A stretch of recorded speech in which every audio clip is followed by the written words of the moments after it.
En séance plénière. Voilà, le président Chers annonce collègues, que c'est repris. nous reprenons notre séance. Monsieur Guido Vandevilla, je vous rappelle que vous avez déjà prêté serment devant cette commission et que vous êtes donc toujours sous serment pour la poursuite de votre audition. La commission souhaiterait vous poser une série de questions. Première question. Comment M. Lamok a-t-il été désigné comme... comment cette nomination par d'elle a été accueillie auprès du BCR? Je n'ai pas la moindre idée. À ce propos, nous n'en avons jamais débattu, pour autant que je le sache. Donc, assure-t-il la coordination des activités du BCR? Nous avons essentiellement travaillé avec les personnes de Grasse-Logne et à partir de là, donc, il y a eu un réseau de communication en la personne de M. Larocque. Donc en réalité, nous n'avons jamais considéré cela comme un avantage ou un inconvénient. Je ne puis pas vous donner d'autres détails à ce propos. Y a-t-il eu concertation, soit avec le parquet de Liège ou encore le juge d'instruction ou les services de la police judiciaire ou même au niveau interne de la gendarmerie? A-t-on évoqué la question? Pour autant que je sache, au BCR, cela n'a pas fait l'objet de concertation. Bon, nous avons été placés devant le fait accompli. Dès le départ, les tâches avaient été réparties de cette manière, donc nous n'avons pas vraiment eu grand-chose à dire.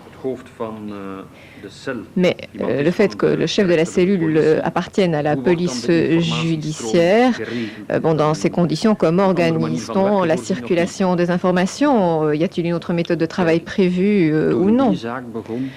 Lorsque cette affaire a débuté, nous travaillions, donc section criminalité pour les personnes, nous travaillions pour la gendarmerie. Et à l'époque, nous avons travaillé avec la cellule de Grasse-Logne. Bon, quant à savoir qui était le responsable de l'enquête et de la poursuite de l'enquête, cela ne nous concernait pas directement. Bon, nous renvoyons les informations à Grasse-Logne et ils organisaient la concertation ou non avec M. Larocque, je l'ignore. Nous n'en avons jamais été informés, nous n'avons jamais d'ailleurs évoqué cette question au BCR. Mais donc, vous travaillez, vous, pour la cellule de Grasse-Logne. C'était, disons, votre interlocuteur dans ce dossier à Liège. Oui, effectivement. Deuxième question que souhaiterait vous poser la Commission. Quelle est la réaction du BCR à propos des équipes d'enquête, des équipes mixtes d'enquête? Le BCR ou personnellement? Les deux. Bon... Si vous souhaitez faire cette distinction. Je ne puis pas vous répondre au nom du BCR, puisque, bon, nous n'avons jamais eu des discussions spécifiques à ce propos. En ce qui concerne mon opinion personnelle, je trouve plus opportun de confier une tâche spécifique à un service déterminé, quel que soit le service concerné, s'il est capable de mener cette enquête à bien. Mais bon, lorsque deux services sont impliqués, il y a de toute façon deux lieux différents. Il faut faire des photocopies, assurer la transmission des informations. Et il y a toujours, disons, des lacunes. Mais c'est mon opinion personnelle. Bon, c'est peut-être également l'opinion partagée par le BCR, mais c'est mon opinion personnelle. Mais pour vous, donc, ce n'est pas quelque chose de particulièrement judicieux. Donc, à certains moments, selon vous, un certain nombre d'informations ne sont pas transmises d'une entité à l'autre. Je le répète, même avec les meilleures intentions du monde, vous oubliez parfois de transmettre une information, même au sein d'un même service. Il y a des documents qui sont vus par certaines personnes et pas par d'autres, et ce sera certainement le cas lorsque vous travaillez avec des services différents situés à des endroits. endroits différents. Troisième question au nom de la Commission. Y a-t-il au BCR un scénario pour les disparitions inquiétantes? Et si oui, depuis quand? Un scénario est un grand mot. Dès le départ, la cellule disparition a consulté une checklist, a procédé à certaines vérifications, ce qu'il faut faire dans le cas d'enquêtes de quartier, de voisinage, lors de l'audition des personnes. Donc nous avons une liste relativement exhaustive qui a été établie par nos soins et transmise par la cellule disparition à l'ensemble des services de police. Donc pas uniquement la gendarmerie, la police communale, la police judiciaire ont reçu copie de ce document. Et nous leur avions demandé de la transmettre aux différents échelons, même aux échelons inférieurs de la hiérarchie, ce qui a été confirmé, ce qui a été fait pour autant que je sache.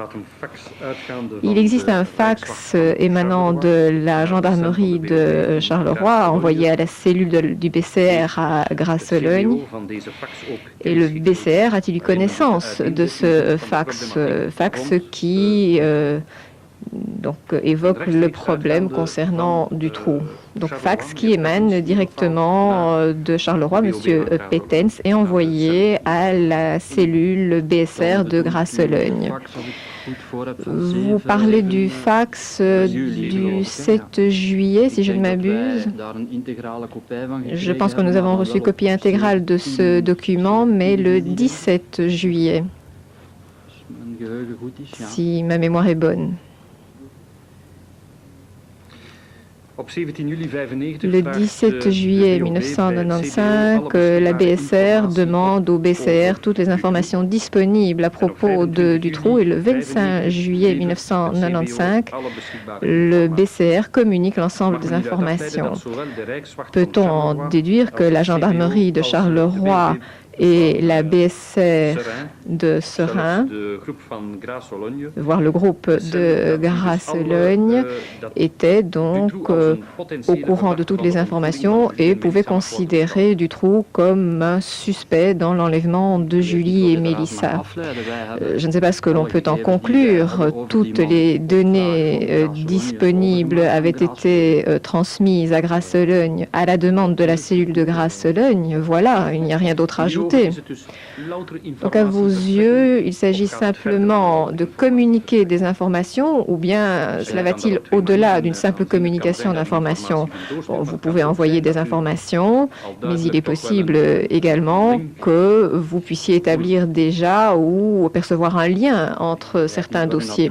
Je ne comprends pas ce que vous voulez dire. Donc on nous demande d'envoyer les informations relatives à Dutroux et nous avons accédé à cette demande sans plus. Donc, pour vous, il s'agissait simplement de communiquer des informations. Je voudrais savoir de manière précise si l'on était déjà conscient à ce moment-là que la piste Dutroux était une piste à prendre au sérieux et qu'il fallait donc pouvoir communiquer des informations complètes pour pouvoir approfondir cette piste.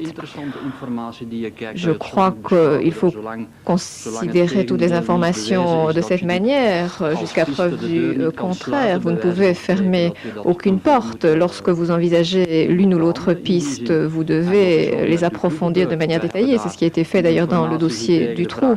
Nous avons reçu la demande d'envoi d'informations à propos de Dutroux. Nous avons communiqué ces informations. Bien entendu, c'est une information intéressante et nous ne fermons pas la porte. Ce n'est pas parce que vous communiquez les informations que vous considérez que le dossier est clos, terminé. Ce n'est certainement pas ce que nous avons coutume de faire. Le 28 juillet 1995, Charleroi décide de procéder à une enquête spécialisée. Alors, qui, selon vous, a pu prendre la décision ou l'initiative? Et qui a cité le nom Othello à cette occasion?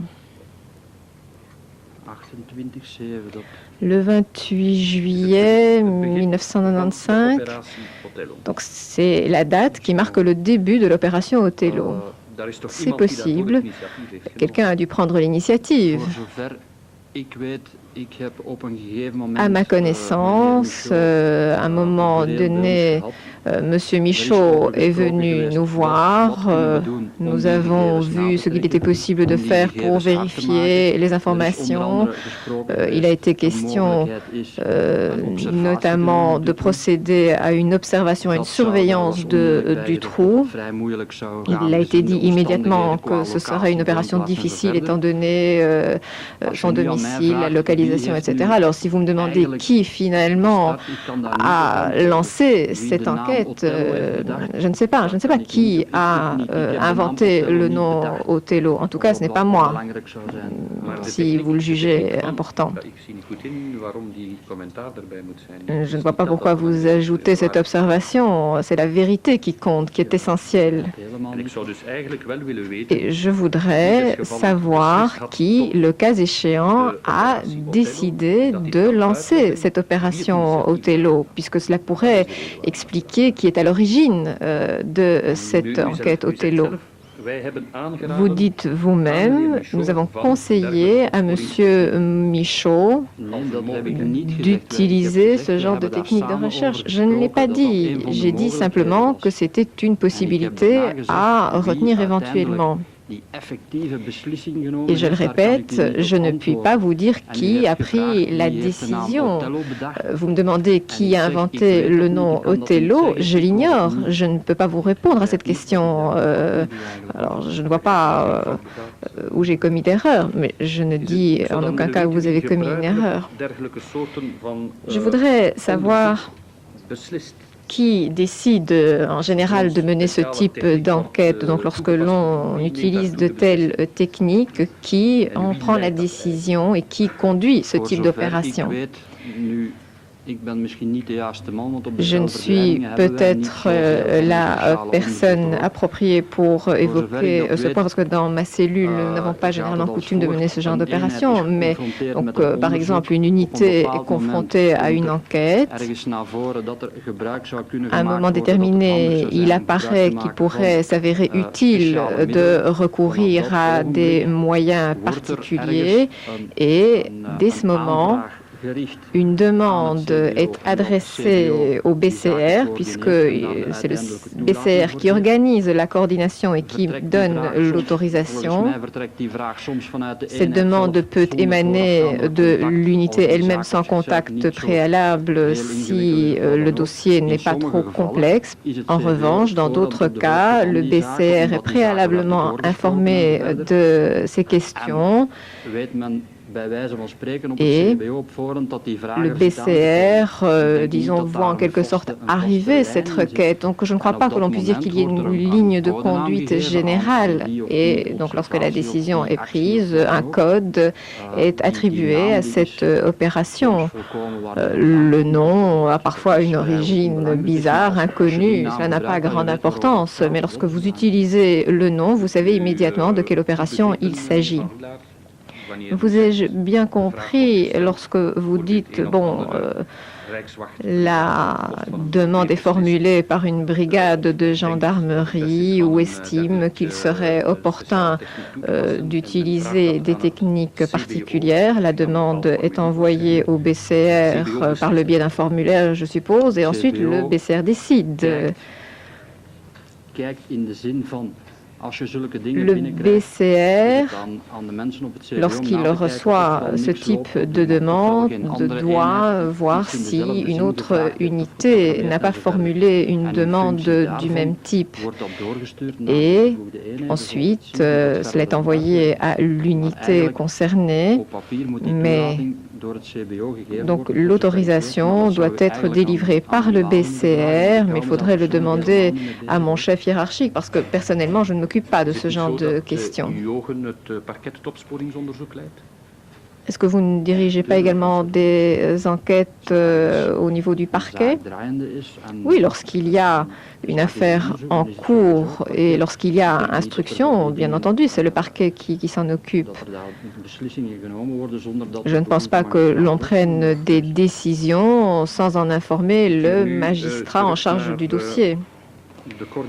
J'en reviens à la réunion de coordination du 9 août 1995 organisée à Charleroi, que vous avez, semble-t-il, dirigé au nom du BCR, du moins d'après les informations dont nous disposons actuellement. Étant donné la personnalité des invités et la demande de la BSR de Seraing, nous voudrions savoir s'il s'agissait exactement d'un lien à établir entre le dossier Julie et Mélissa et le suspect Dutroux. Je présenterai les choses de manière différente. Nous avions une affaire Dutroux avec des données relatives à Dutroux et le 8 août, j'ai envoyé une convocation à toutes les personnes susceptibles d'apporter des informations à ce propos. Donc, essayer de rassembler un certain nombre d'informations à propos de M. Dutroux. À la demande de la BSR de Seraing, en concertation avec la BSR de Seraing. Je ne sais pas si c'était une demande qui émanait de la BSR ou du BCR. Donc la base était Dutroux, mais ensuite on a établi le lien avec l'affaire Julie et Mélissa.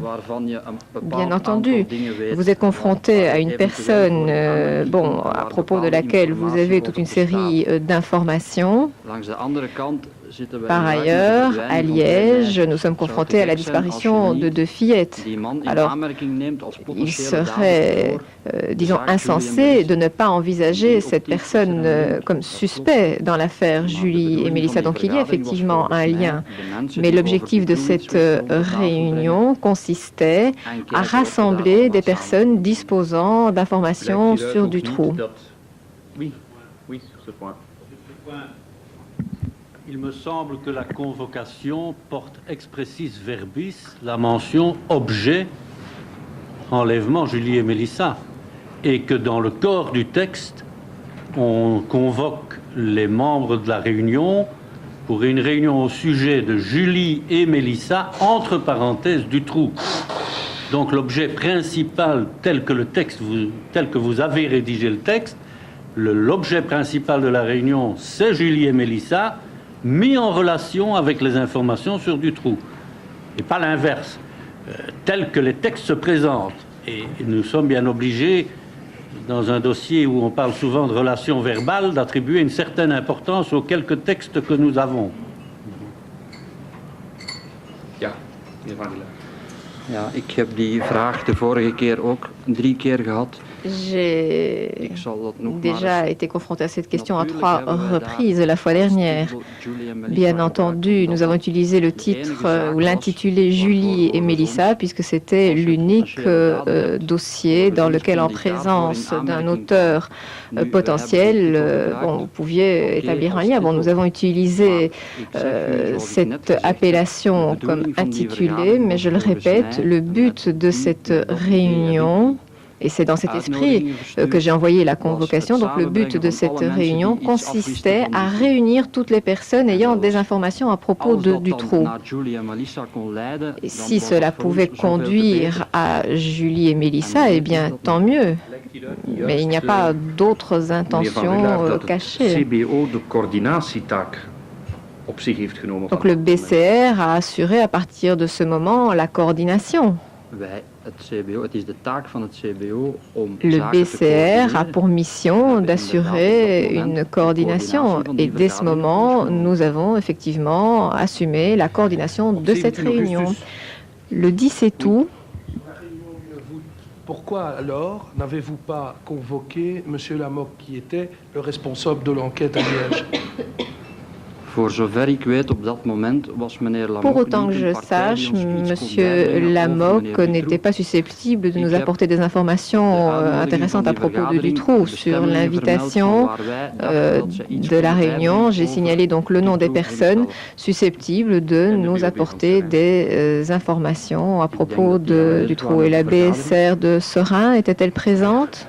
Je pense. Oui, mais donc vous avez la BSR de Seraing, parce que, évidemment, puisque c'est Grasse-Olonne, c'est Julie et Mélissa, et puis les 3 autres BSR, c'est parce qu'il y a des domiciles de Dutroux. Ça, c'est clair. Gemep c'est pour Namur, Sarlat-Bouissière, c'est Thoin, et Charleroi pour Marcinelle et Marchienne-au-Pont. Mais si le problème est de rassembler des informations, pourquoi le responsable de l'enquête de Liège n'est-il pas convoqué? Kijk, als ik de mensen van Seraing en Grasse-Logne uitnodig, dan blijft dat voor mij gelijk. Lorsque j'invite les responsables de Seraing ou de Grasse-Logne, peu importe la personne qui participe à la réunion, si c'est le chef d'enquête, tant mieux, si c'est quelqu'un d'autre, cela ne change rien. Donc le 17 août 1995, vous avez reçu un appel téléphonique de Monsieur Le Singe indiquant que le juge d'instruction d'Outrey, à la suite de la réunion du 17 août, ou du 16 août, pardon, n'était pas particulièrement enthousiaste à l'idée de lancer l'enquête à Liège. Je vous cite, l'affaire sera débattue demain. Première question à ce propos.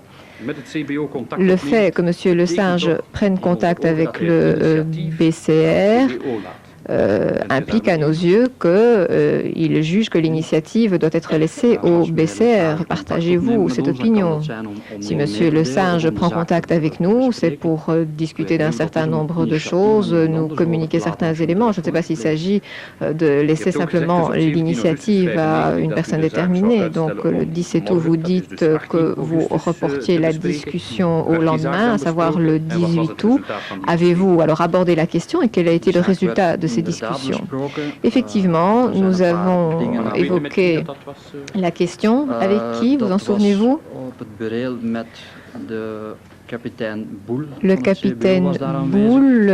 du BCR, major de Crâne, et l'adjudant Julot, de même que l'adjudant Le Singe de Grasse-Logne et moi-même, donc étions présents à cette réunion.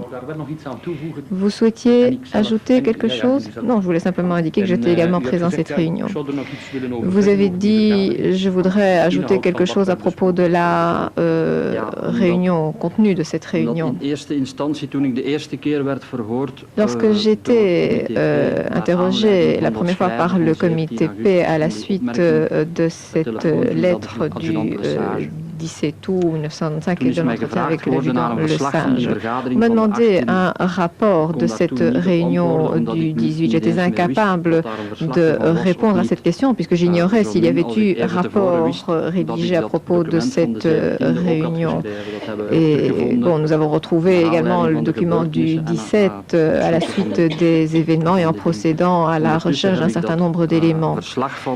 Donc depuis lors, j'ai retrouvé effectivement le rapport du 18 août et il y a d'autres éléments qui concernaient plus particulièrement Dutroux.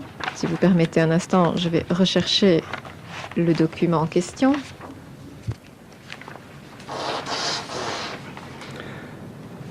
En ce qui concerne le point Dutroux, j'ai acté opération Dutroux.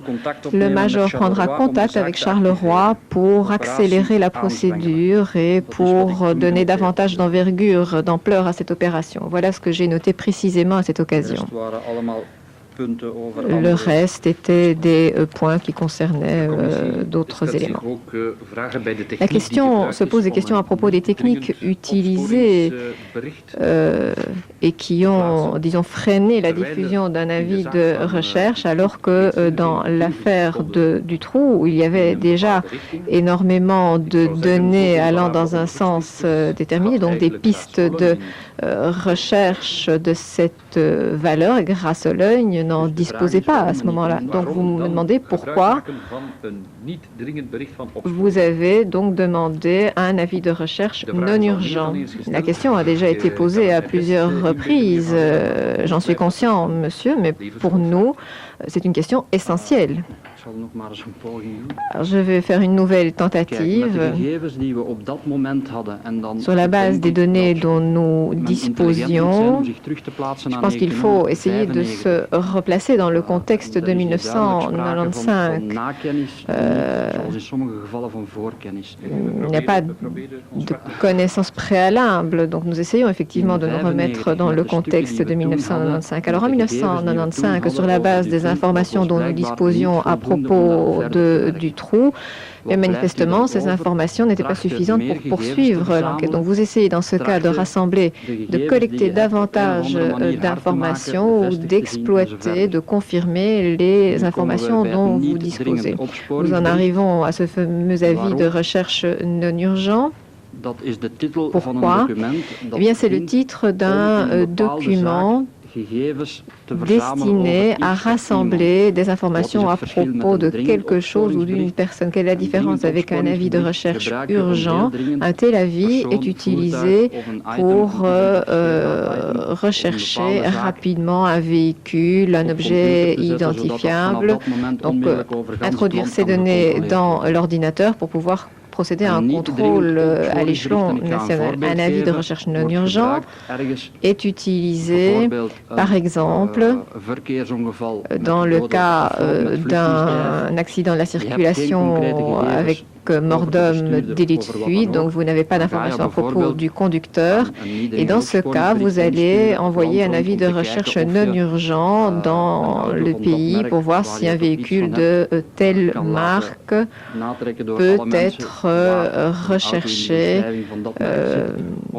par les services pour pouvoir procéder au constat des dommages. Un avis de recherche non urgent est le titre d'un document. Un exemple. Pour vous permettre de comprendre le titre d'un document, lorsque je travaillais à la gendarmerie, j'avais des difficultés à comprendre certains documents. Par exemple, en cas de DUP, vous connaissez l'auteur, donc vous signaler cette personne par l'intermédiaire d'un avis de recherche urgent.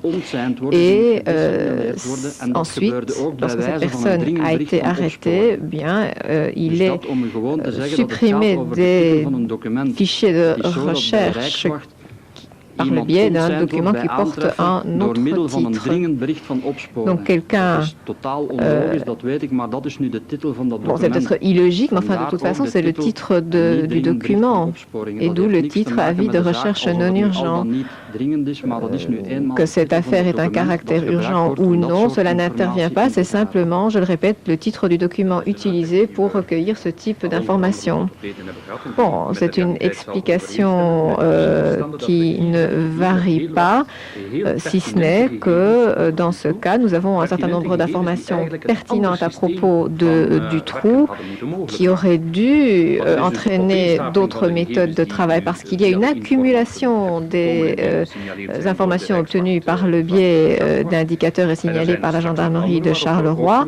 Il y a d'autres informations sur lesquelles nous reviendrons tout à l'heure et qui auraient dû obligatoirement permettre d'employer d'autres techniques. Je suis incapable de vous répondre à cette observation. Il y avait peut-être d'autres techniques à envisager, mais bon, bien entendu, certaines personnes avaient connaissance de faits que nous connaissons aujourd'hui, mais personne n'a suggéré de techniques particulières. Je ne peux que le constater. J'en reviens à l'opération Othello, qui a débouché sur 6 surveillances, 6 observations du 29 août jusqu'au 16 octobre inclus, et la plupart de ces actions se sont déroulées dans le courant du mois d'octobre pour un total de 42 heures, et nous avons 72 heures, pardon, et nous avons constaté également que les actions de surveillance étaient essentiellement menées de jour, alors que, bon, il est de notoriété publique que c'est un homme qui vivait la nuit, donc est-ce que vous jugez ces actions d'observation valables ou non? Je n'ai pas à m'exprimer à ce propos, à me prononcer à ce propos. Ce sont les responsables des unités spéciales qui décident des méthodes à utiliser et de l'approche à mener. Bon, c'était une observation particulièrement difficile parce qu'il est impossible de procéder à une surveillance constante sans être dépisté. Alors, si vous me demandez ce qu'est une action de surveillance idéale, eh bien, je vous répondrai 24 heures sur 24 jusqu'à l'obtention d'un résultat concret. Mais je ne crois pas qu'il faille être spécialiste ou gendarme pour apporter ce type de réponse. Alors quant à savoir si c'était valable ou non, je n'ai pas à me prononcer à ce sujet. Je crois qu'ils ont fait ce qu'ils pouvaient. Comment évaluez-vous les compétences des enquêteurs de Charleroi et de Seraing? Je n'ai pas à me prononcer sur ce sujet. Il ne m'appartient pas de juger des compétences ou des qualités de mes collègues, et surtout pas ici à cette tribune. Vous ne voulez même pas faire une tentative? Non. Oui, j'ai encore deux questions, mais... Oui. Voici. Moi, il y a quelque chose qui me perturbe tout à fait dans cet avis non urgent du 25 août. C'est qu'il contient toute une série d'éléments lénifiants, endroit inconnu, victime inconnue, etc., alors que vous disposez d'informations depuis le 10 août extrêmement pointues, venant du gendarme Pettens et de ses informateurs. Et alors, ce qui est tout à fait surprenant et que nous voudrions bien comprendre, c'est qu'en réalité, à travers ces documents qui viennent de la gendarmerie locale et ceux qui, émanant du BCR, sont distribués dans toute la Belgique, on a une impression que le BCR sert à édulcorer, rendre lénifiant, insignifiant les renseignements obtenus. Alors que, et ça c'est très important, il me semble que le BCR, normalement, dispose de plus d'éléments que le service de terrain. Collègue Moreau, vous pouvez reprendre parce qu'à un certain moment, vous avez utilisé des mots français compliqués. Que M. Van Rila... Bon, je répète. Donc, je répète ma question.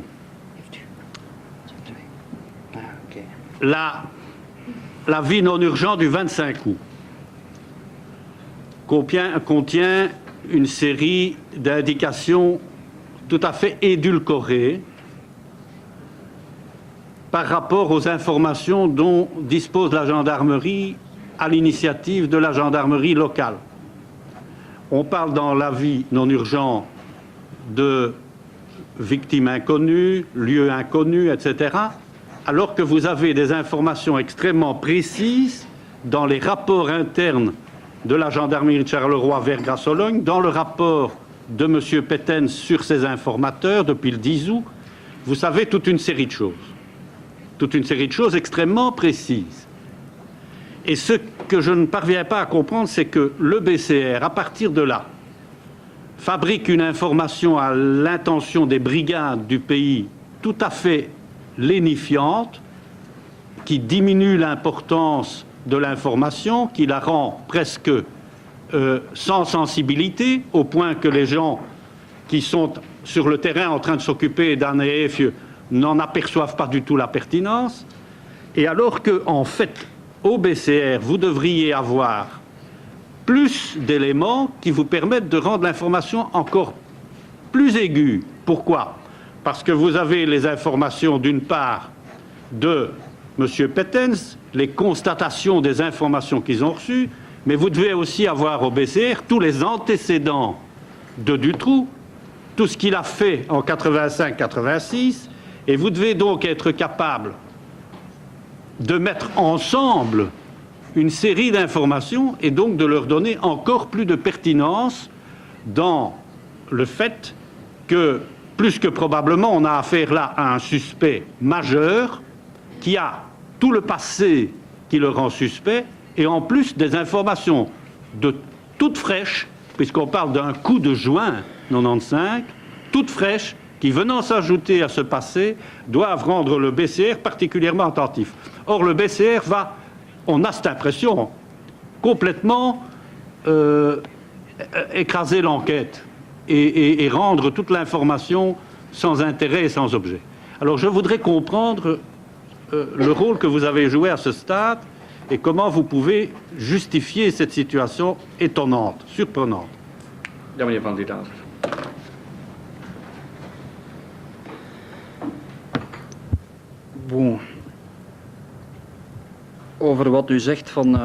Concernant ce que vous me dites sur une dilution de l'information, une édulcoration, non, je ne suis pas du tout d'accord avec vous.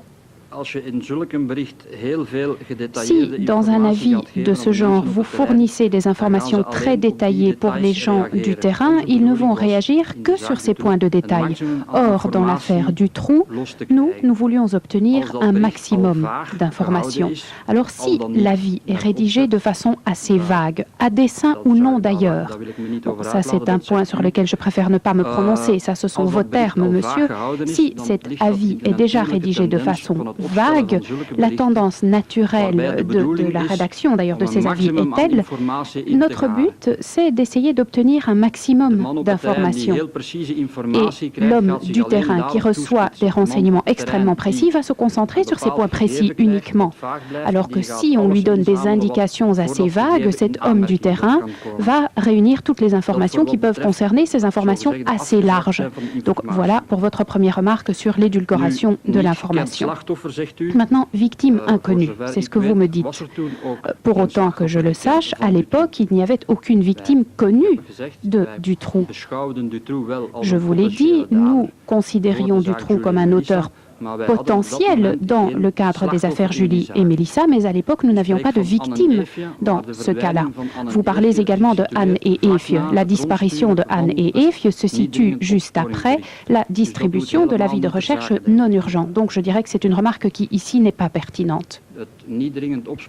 Cet avis de recherche non urgent, d'après moi, a été envoyé avant la disparition, pardon ? Oui. La disparition.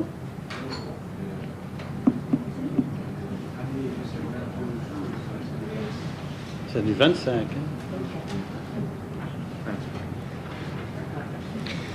Non, elle est postérieure à l'enlèvement.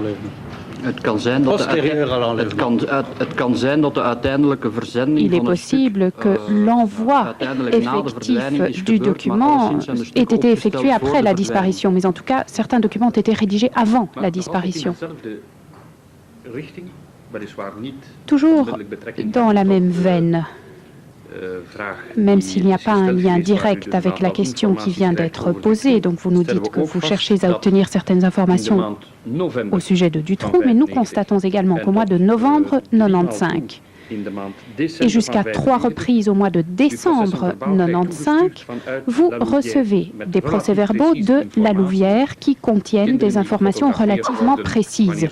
Des enfants photographiés à la sortie de l'école ou lorsqu'ils jouent dans un parc, des Mercedes qui circulent avec des plaques numérologiques françaises. Il y a un informateur qui parle d'un réseau d'enfants qui doivent être enlevés, des jeunes filles, un réseau qui travaillerait à Schaerbeek, un prix est d'ailleurs mis sur la tête des jeunes filles.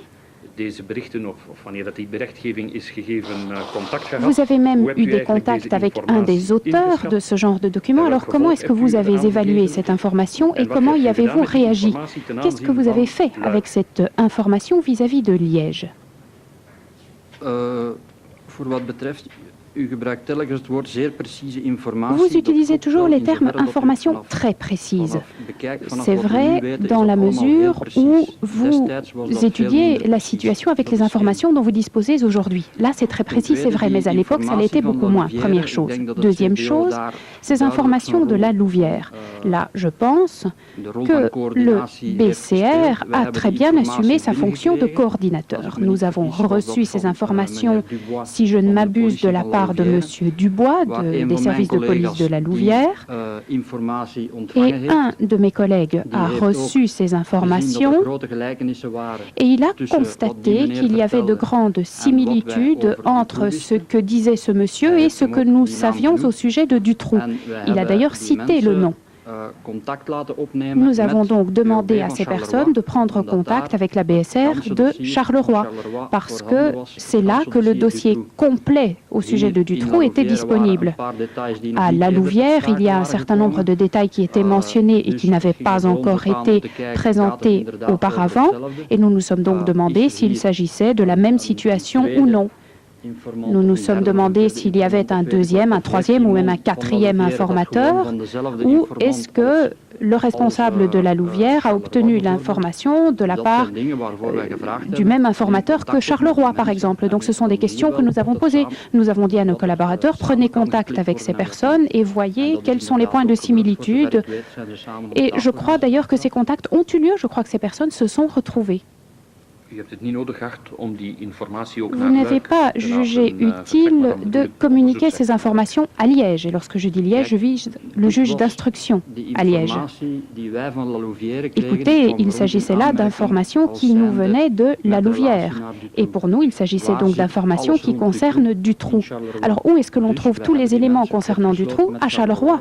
Nous avons donc renvoyé ces personnes à Charleroi pour voir quel était le résultat de l'examen.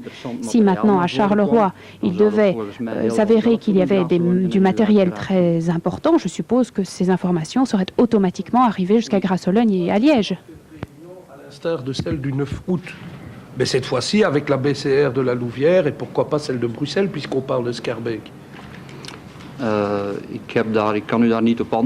ne suis pas en mesure de vous répondre pourquoi est-ce que nous l'avons fait ou nous ne l'avons pas fait. Nous avons reçu des informations qui, d'après nous, pouvaient concerner un point de Charleroi. Nous avons réuni ces personnes qui, normalement, ont dû prendre contact. Je crois que cela devrait être suffisant. Oui, mais sur ce point précis, Monsieur Van Rielaar, dans le deuxième rapport du comité P, vous dites que si l'information venant de la Louvière était comparée aux informations connues à Charleroi, et je reprends là vos propres termes, nous aurions dû avoir un tilt, comme vous l'avez dit vous-même. Le tilt aurait dû se faire et vous auriez dû établir le lien. Lorsque nous avons reçu l'information de la Louvière, le franc est tombé et nous avons immédiatement pensé à Dutroux, à Charleroi, et nous avons mis ces personnes en contact. Qu'est-ce que vous entendez par là? La police de la Louvière a donc été mise en contact avec la BSR de Charleroi pour comparer les renseignements disponibles. Collègue Moureau. Vous avez encore une question? Alors le collègue Van Deux.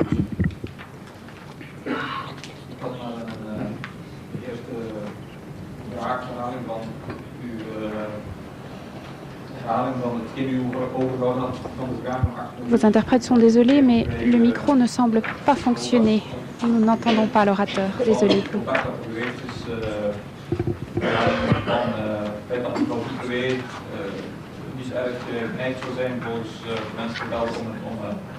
een onderzoek te voeren rond met de groep. En is er bij u een vergadering geweest en u heeft daar juist citeert wat uw conclusie was. Nu, ik denk dat er een probleem is in de commissie dat het voor ons niet altijd duidelijk is. Il y a un problème qui se pose au sein de notre commission parce que nous ne savons pas exactement quelle est la position du BCR dans les enquêtes, surtout lorsqu'il s'agit d'enquêtes qui impliquent plusieurs corps, plusieurs brigades ou plusieurs arrondissements judiciaires. Et je vous entends nous dire que vous avez un rôle de coordination assez passif. Nous mettons en contact les personnes qui doivent l'être. Mais vous nous avez également dit que l'accord qui avait été conclu, c'est que le major pousse un peu les gens de Charleroi, prennent contact avec eux pour qu'ils soient un rien plus dynamique. C'est ainsi que j'ai cru comprendre. Alors d'après moi, cela veut dire quand même que le BCR, à un moment donné, procède à une évaluation de ce qui se passe, en tire les conclusions et donc envoie un signal en disant voilà, tel point doit être dynamisé. Et donc j'ai l'impression que le BCR donne certaines instructions. Cela va donc plus loin qu'une simple coordination passive, me semble-t-il. Ou est-ce que je me trompe? Ce n'est pas ainsi qu'il faut voir les choses, me semble-t-il. Bon, dans ce dossier, nous avons un rôle de coordinateur, nous aidons dans la mesure du possible. Souvent, nous répondons également à des questions ponctuelles, et ici, justement, il s'agissait d'une question ponctuelle. À cette réunion, on nous dit, tiens, à Liège, apparemment, tout ne coule pas de source. Est-ce qu'il ne serait pas possible, à Charleroi, de dynamiser quelque peu les choses, afin que l'initiative soit prise à Charleroi? D'où cette remarque. Bon, d'accord, nous passerons un coup de fil, nous verrons où en est le dossier, nous verrons si Charleroi a l'intention de faire quelque chose de nouveau. Oui, mais en tant que coordonnateur, pourquoi est-ce que vous n'avez pas eu le réflexe de dire, tiens, est-ce qu'il ne faudrait pas contacter Madame Doutrève pour qu'elle insiste sur ce dossier-là? Pourquoi ce glissement vers Charleroi? Écoutez, lorsque l'enquêteur de Liège vient nous trouver en nous disant que les choses ne sont pas toujours très fluides, nous lui faisons confiance, nous le croyons. Ce n'est pas à nous alors à sauter par-dessus cette personne pour aller trouver le juge d'instruction de Liège en lui disant, écoutez, vous devez prêter davantage attention à vos collaborateurs, à nos collaborateurs. Ce n'est pas ainsi que cela fonctionne. Nous avions deux possibilités, Liège ou Charleroi. Nous avons essayé d'obtenir quelque chose dans les deux cas, apparemment pas toujours avec succès. Oui, mais cette idée visant à dire que peut-être que M. Lamoque à Liège doit peut-être se rendre compte du fait qu'il s'agit d'un dossier extrêmement grave. Donc cette initiative qui va dans le sens du début de l'enquête n'a même pas été discutée. À l'époque, apparemment, non, en effet. Bon, j'ai encore mes notes ici.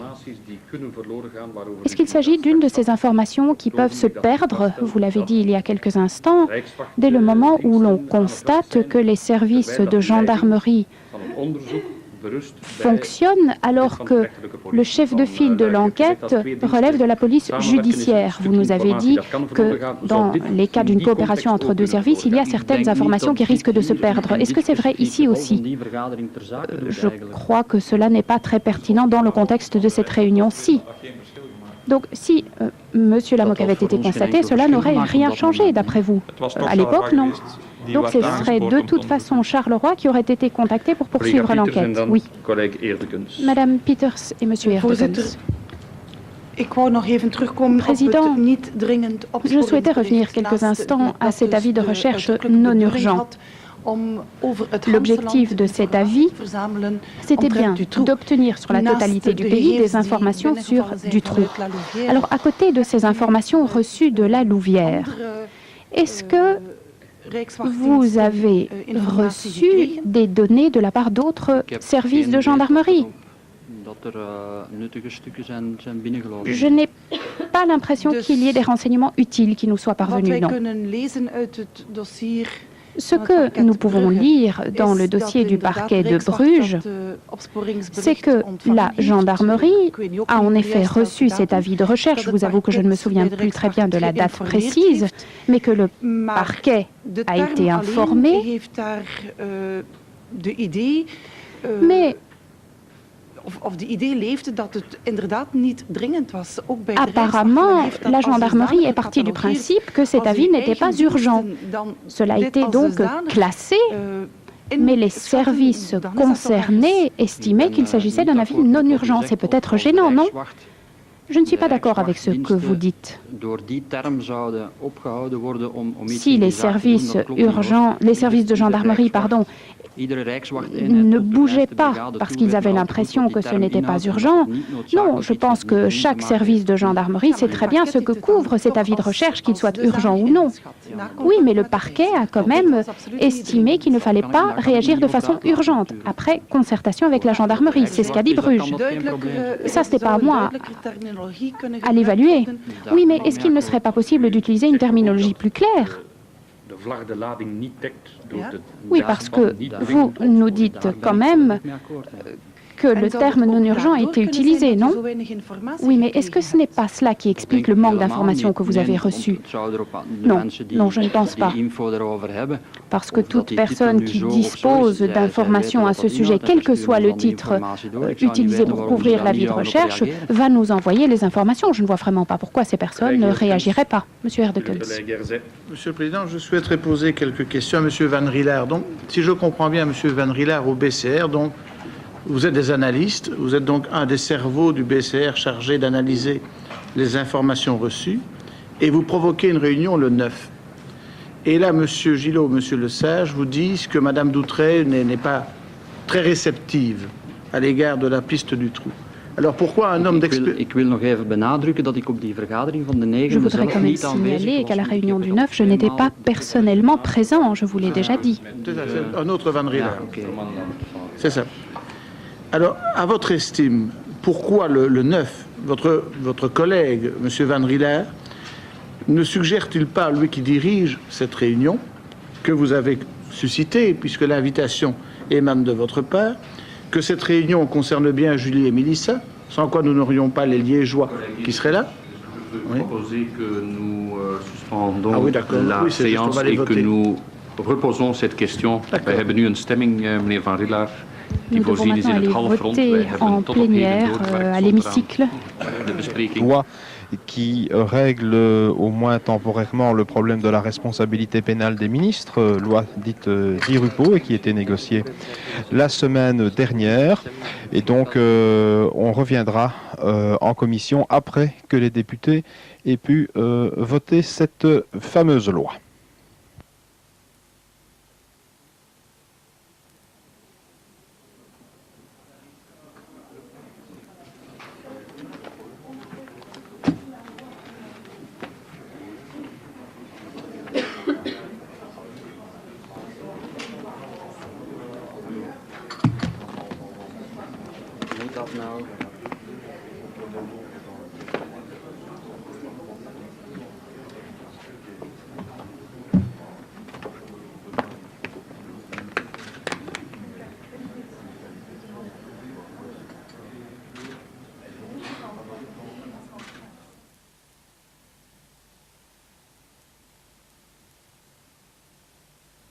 Si je me souviens bien, portait sur la question de savoir pourquoi on n'avait pas prévenu Madame Dutreuil Wij hernemen onze de werkzaamheden. la réunion du Là, 9. nous allons reprendre nos travaux. Je vais demander à Monsieur Erdekens de bien vouloir revenir à la question qu'il souhaitait vous poser avant l'interruption.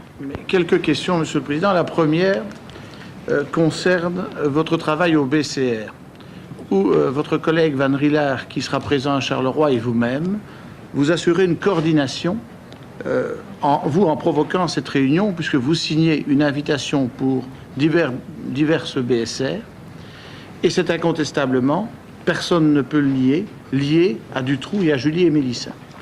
Monsieur Moriot l'a démontré, puisque la BSR liégeoise concernée, c'est parce qu'il y a Julie et Mélissa, et les 3 BSR régulières, c'est en fonction des 3 domiciles, des domiciles de Dutroux sur 3 arrondissements distincts.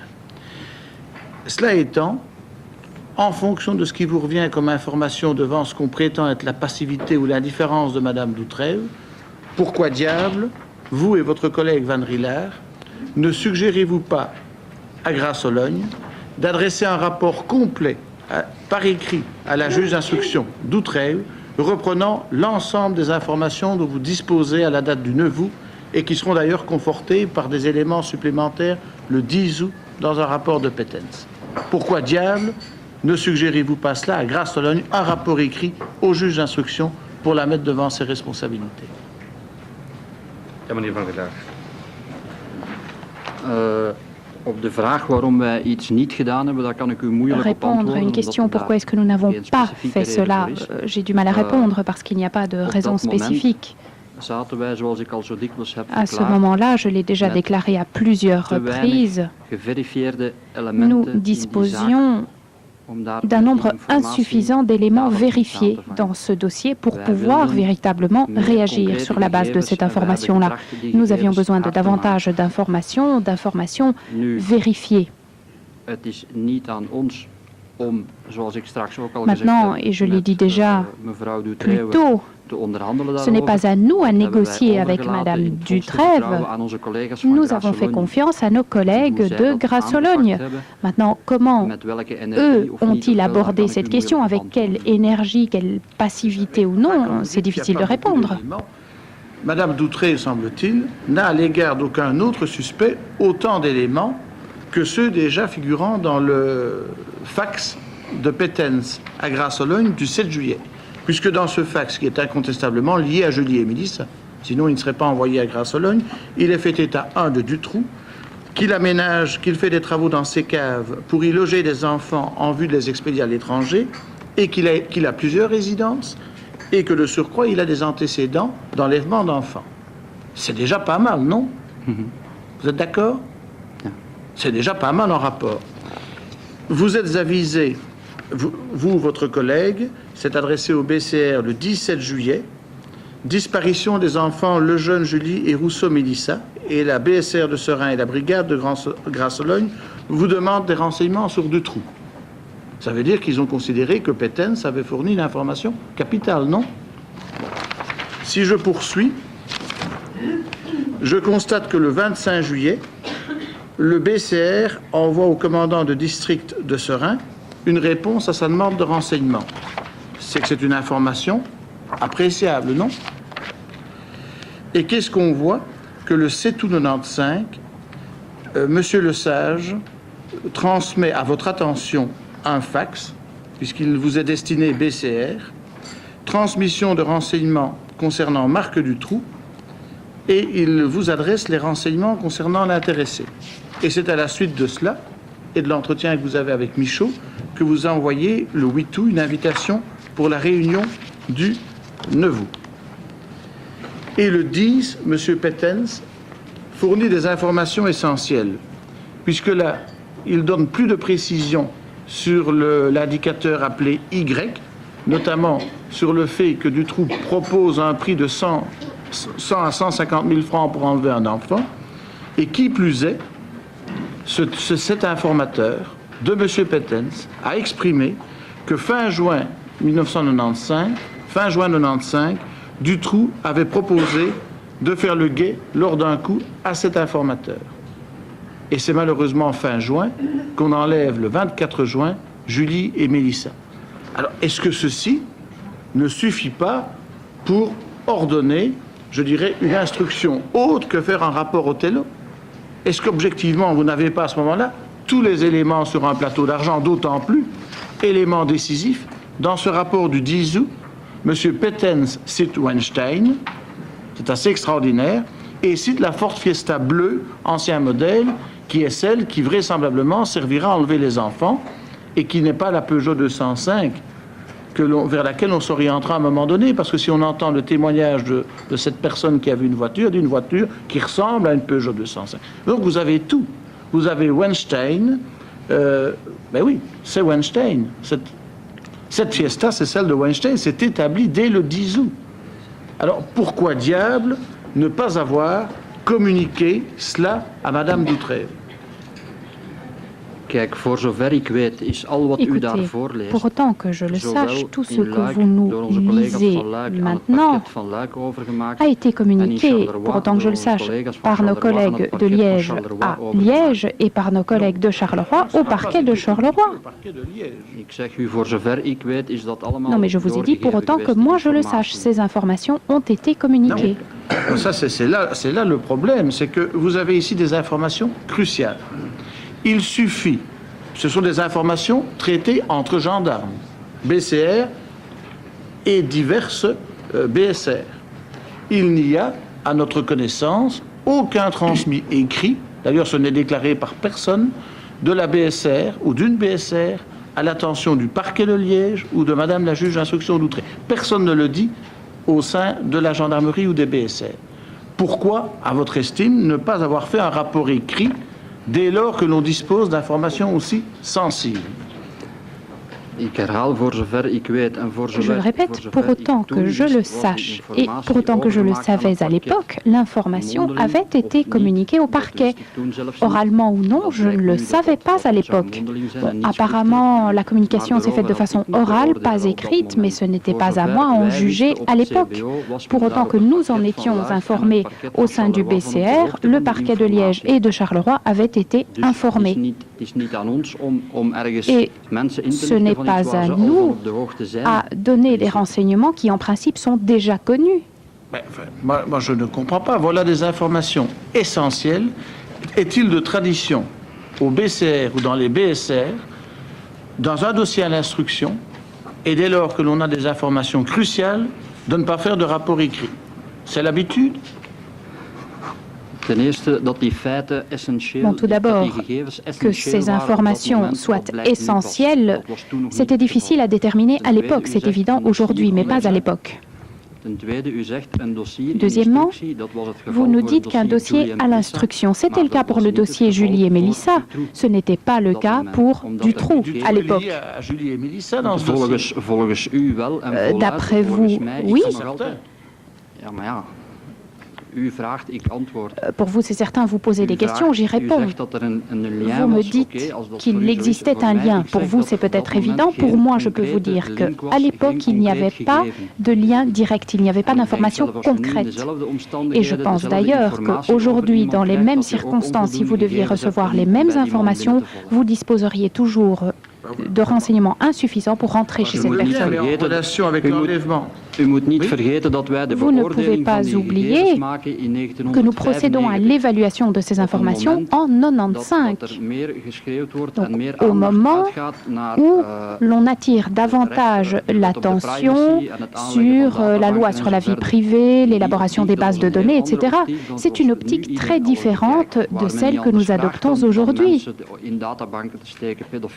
Aujourd'hui, on veut des bases de données, notamment des pédophiles, etc. Donc l'approche a énormément changé, il faut en tenir compte.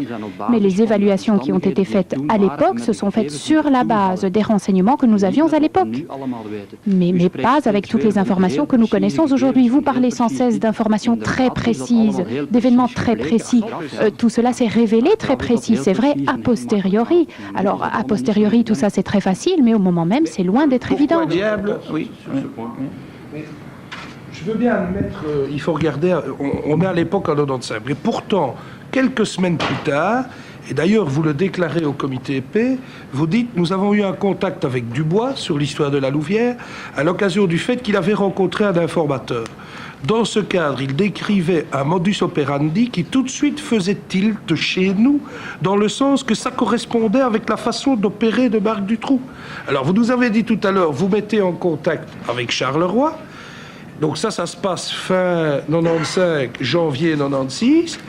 Et quelle est la conclusion? Par après, on supprime Othello. Donc on a des éléments, tout arrive. Et voilà un élément quand même. Là, vous pouvez avoir un lien plus concret par rapport. On peut bien admettre qu'en 95, il y a encore des zones d'ombre, il n'y a pas de lien concret, mais il faudra un jour qu'on m'explique ce qu'on entend par lien concret, parce que vous avez tout sauf Nioul. C'est vrai qu'on le voit aujourd'hui, qu'à l'époque, il fallait y penser. Mais en plus, là, vous avez un élément que vous reconnaissez faire tilt. Comment se fait-il alors qu'à partir de là, on n'enclenche pas toute la mécanique et éviter, évidemment, avec en plus des enlèvements qui se sont déroulés et des perquisitions qui ont prouvé qu'il y avait des chaînes, donc il y avait des volontés de séquestration.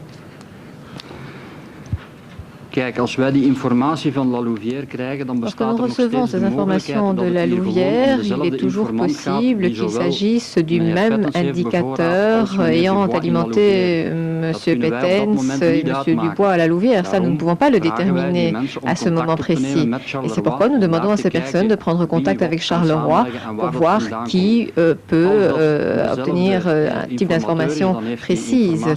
Et bon, cela ne donne pas davantage de valeur ajoutée à l'ensemble, et c'est la raison pour laquelle nous avons mis ces différentes personnes en contact. C'est pas le cas. Donc vous auriez mis un certain nombre de personnes en contact, notamment M. Pettens, puisqu'il constitue le lien direct avec les indicateurs. Et donc on aurait pu vérifier si effectivement ils avaient la même source d'information. Je ne dis pas que M. Michaud ne connaissait pas l'identité des informateurs, mais il s'agissait ici d'une source directe. Nous avons transmis à la BSR de Charleroi, et bon, si la personne est absente, c'est tant pis. Donc il appartient à ces personnes de savoir qui doit mener les négociations. Ce n'est pas moi à en décider. Selon vous, M. Michaud n'aurait jamais posé de questions quant à l'identité de l'indicateur de M. Dubois? Non. En ce qui concerne cette opération Othello, qui nécessite de grands moyens, mais n'est-ce pas un coup d'épée dans l'eau alors qu'il vous suffisait de vous adresser à Mme Doutrève, qui, elle, pouvait décider d'écoute téléphonique. C'était quand même bien pratique. Dutroux n'en savait rien. Il était mis sous écoute. En définitive, il était aussi possible à un moment donné, en fonction du résultat des écoutes, de certaines filatures qu'on pouvait faire, d'ordonner une perquisition. Perquisition pour chercher les enfants. Madame Doutré avait tous les moyens de le faire. Alors pourquoi diable aller chercher, en fait, midi à 14h? Pourquoi aller dans une impasse alors qu'il suffit simplement de demander à la personne qualifiée au tribunal de Liège de vous permettre de concrétiser tout ce que vous avez sur le papier? Monsieur Van Rieler. Dat was het enige wat wij ook wilden. En Mais als we dat c'est ce que nous souhaitions. huiszoekingsbevel niet Et gekregen hebben, dan si is nous dat n'avons pas pu klaarblijkelijk obtenir omdat ce er ook mandat voor de mevrouw Dutré niet genoeg perquisition, elementen eh bien, aanwezig c'est waren semble-t-il parce die que de Madame link naar Doutré Julie en ne Melissa leggen. jugeait pas les Anders éléments hadden wij suffisants pour onmiddellijk een établir le lien huiszoekingsbevel avec gehad. Julie et Mélissa, sinon nous aurions obtenu un mandat de perquisition. Mais a-t-on jamais demandé un mandat de perquisition à Madame Doutré? Volgens mij wel, maar daar kan ik... Selon moi, cela a été fait, de zaak mais in mijn hoofd had. pour autant que j'en souvienne, bon, on a discuté de cela avec Madame Doutré et c'était à elle de lancer un mandat de perquisition et cela aurait permis de résoudre le problème. Je ne vous comprends pas, vous l'accusez de négligence en fait. Hein? Ik heb niemand beschuldigd ergens van. Je n'ai jamais accusé personne de négligence. Nee, ik heb gezegd dat zij non, j'ai simplement dit que manifestement, elle n'estimait pas les éléments suffisants pour délivrer un mandat de perquisition. Pourquoi diable, ne serait-ce que pour couvrir alors votre opération Othello, s'il n'y a pas à vous entendre moyen de faire autrement puisque Madame Doutré n'est pas réceptive, pourquoi diable ne pas avoir invité, pourquoi en tant que BCR n'avoir pas invité Grasse-Ologne à adresser un rapport écrit demandant expressément, dans le cadre de l'instruction, que soit opérée toute une série de devoirs et en signalant tout ce que vous saviez. Pourquoi n'avez-vous pas fait ça? U spreekt van couvrir de operatie Vous dites couvrir l'opération Othello. L'opération Othello ne devait pas être couverte à Liège, mais bien à Charleroi. Et c'est ce qui a été fait. Cette opération a été signalée, transmise par écrit au parquet de Charleroi. Pour justifier cette opération Othello, pourquoi n'avez-vous pas mis la juge d'instruction devant ses responsabilités par écrit? Et c'est la même chose, parce que lorsque nous parlons d'Othello, nous parlons du trou à Charleroi et pas à Liège, donc il faut établir la distinction. Vous dites que vous faites Othello à Charleroi parce que Madame Doutré ne veut pas vous donner les moyens de perquisitionner. Alors, si vous estimez qu'elle devait vous les donner, à vous, à Grasse-Ologne, à Charleroi, bon. Pourquoi ne pas avoir, par écrit, dit à Madame Doutré, voilà ce que nous avons, Madame, nous estimons à notre âme et conscience, en tant que policier, BCR, BSR, qu'il faudrait faire cela. Elle ne veut pas le faire, tant pis pour elle alors, hein, s'expliquera après. Pourquoi n'avez-vous pas fait ce rapport écrit? Je ne peux pas vous répondre. Il y a eu des contacts verbaux entre les enquêteurs de Liège et Madame Doutré.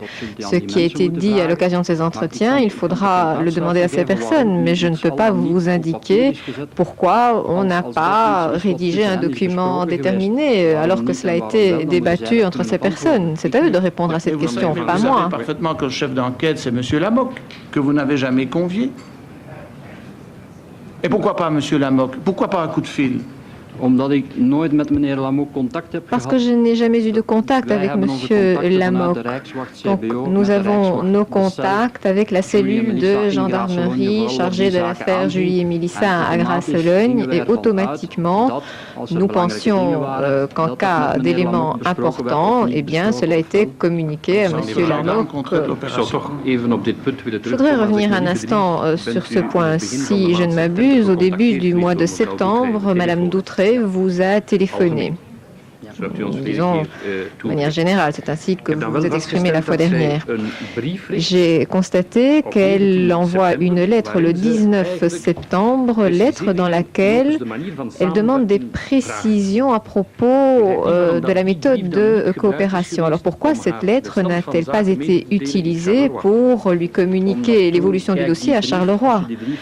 Bien, si vous avez lu cette lettre, vous pouvez déterminer le contenu de l'entretien parce que la lettre lettre, en réalité, ne fait que confirmer l'entretien téléphonique et donc on a répondu le lendemain en la personne du major de Crane. Au moment où elle nous téléphone, et vous pourrez le constater à la lecture de la lettre, aucune des deux parties ne songe à Dutroux, Othello ou que sais-je encore. Il s'agissait d'une lettre relativement générale et les personnes qui ont eu l'occasion de la consulter l'auront noté. Donc jamais on n'a évoqué Dutroux ou Othello.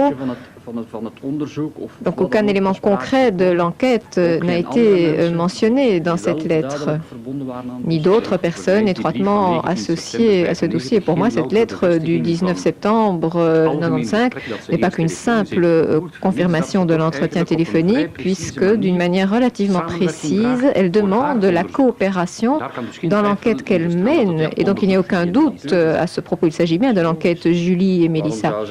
Et c'est tout à fait logique.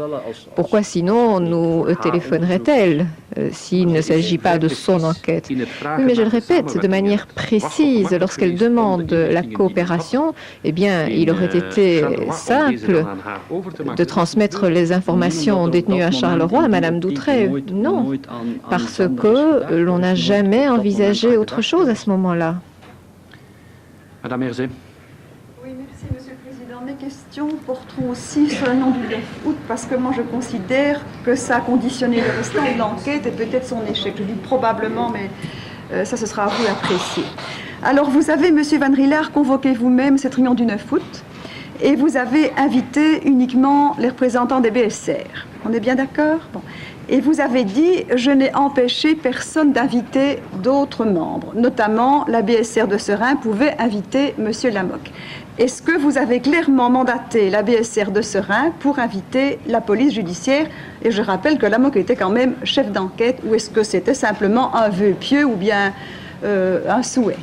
Je ne l'ai pas fait. Pardon, excusez-moi. Bien. Vous vous retrouvez donc du fait de cette omission uniquement entre représentants de la gendarmerie. Il n'y a personne d'autre. Bien. Décision qui découle de votre réunion entre représentants de la gendarmerie, l'exploitation de la piste du trou est laissée à la gendarmerie. Donc vous excluez systématiquement la police judiciaire.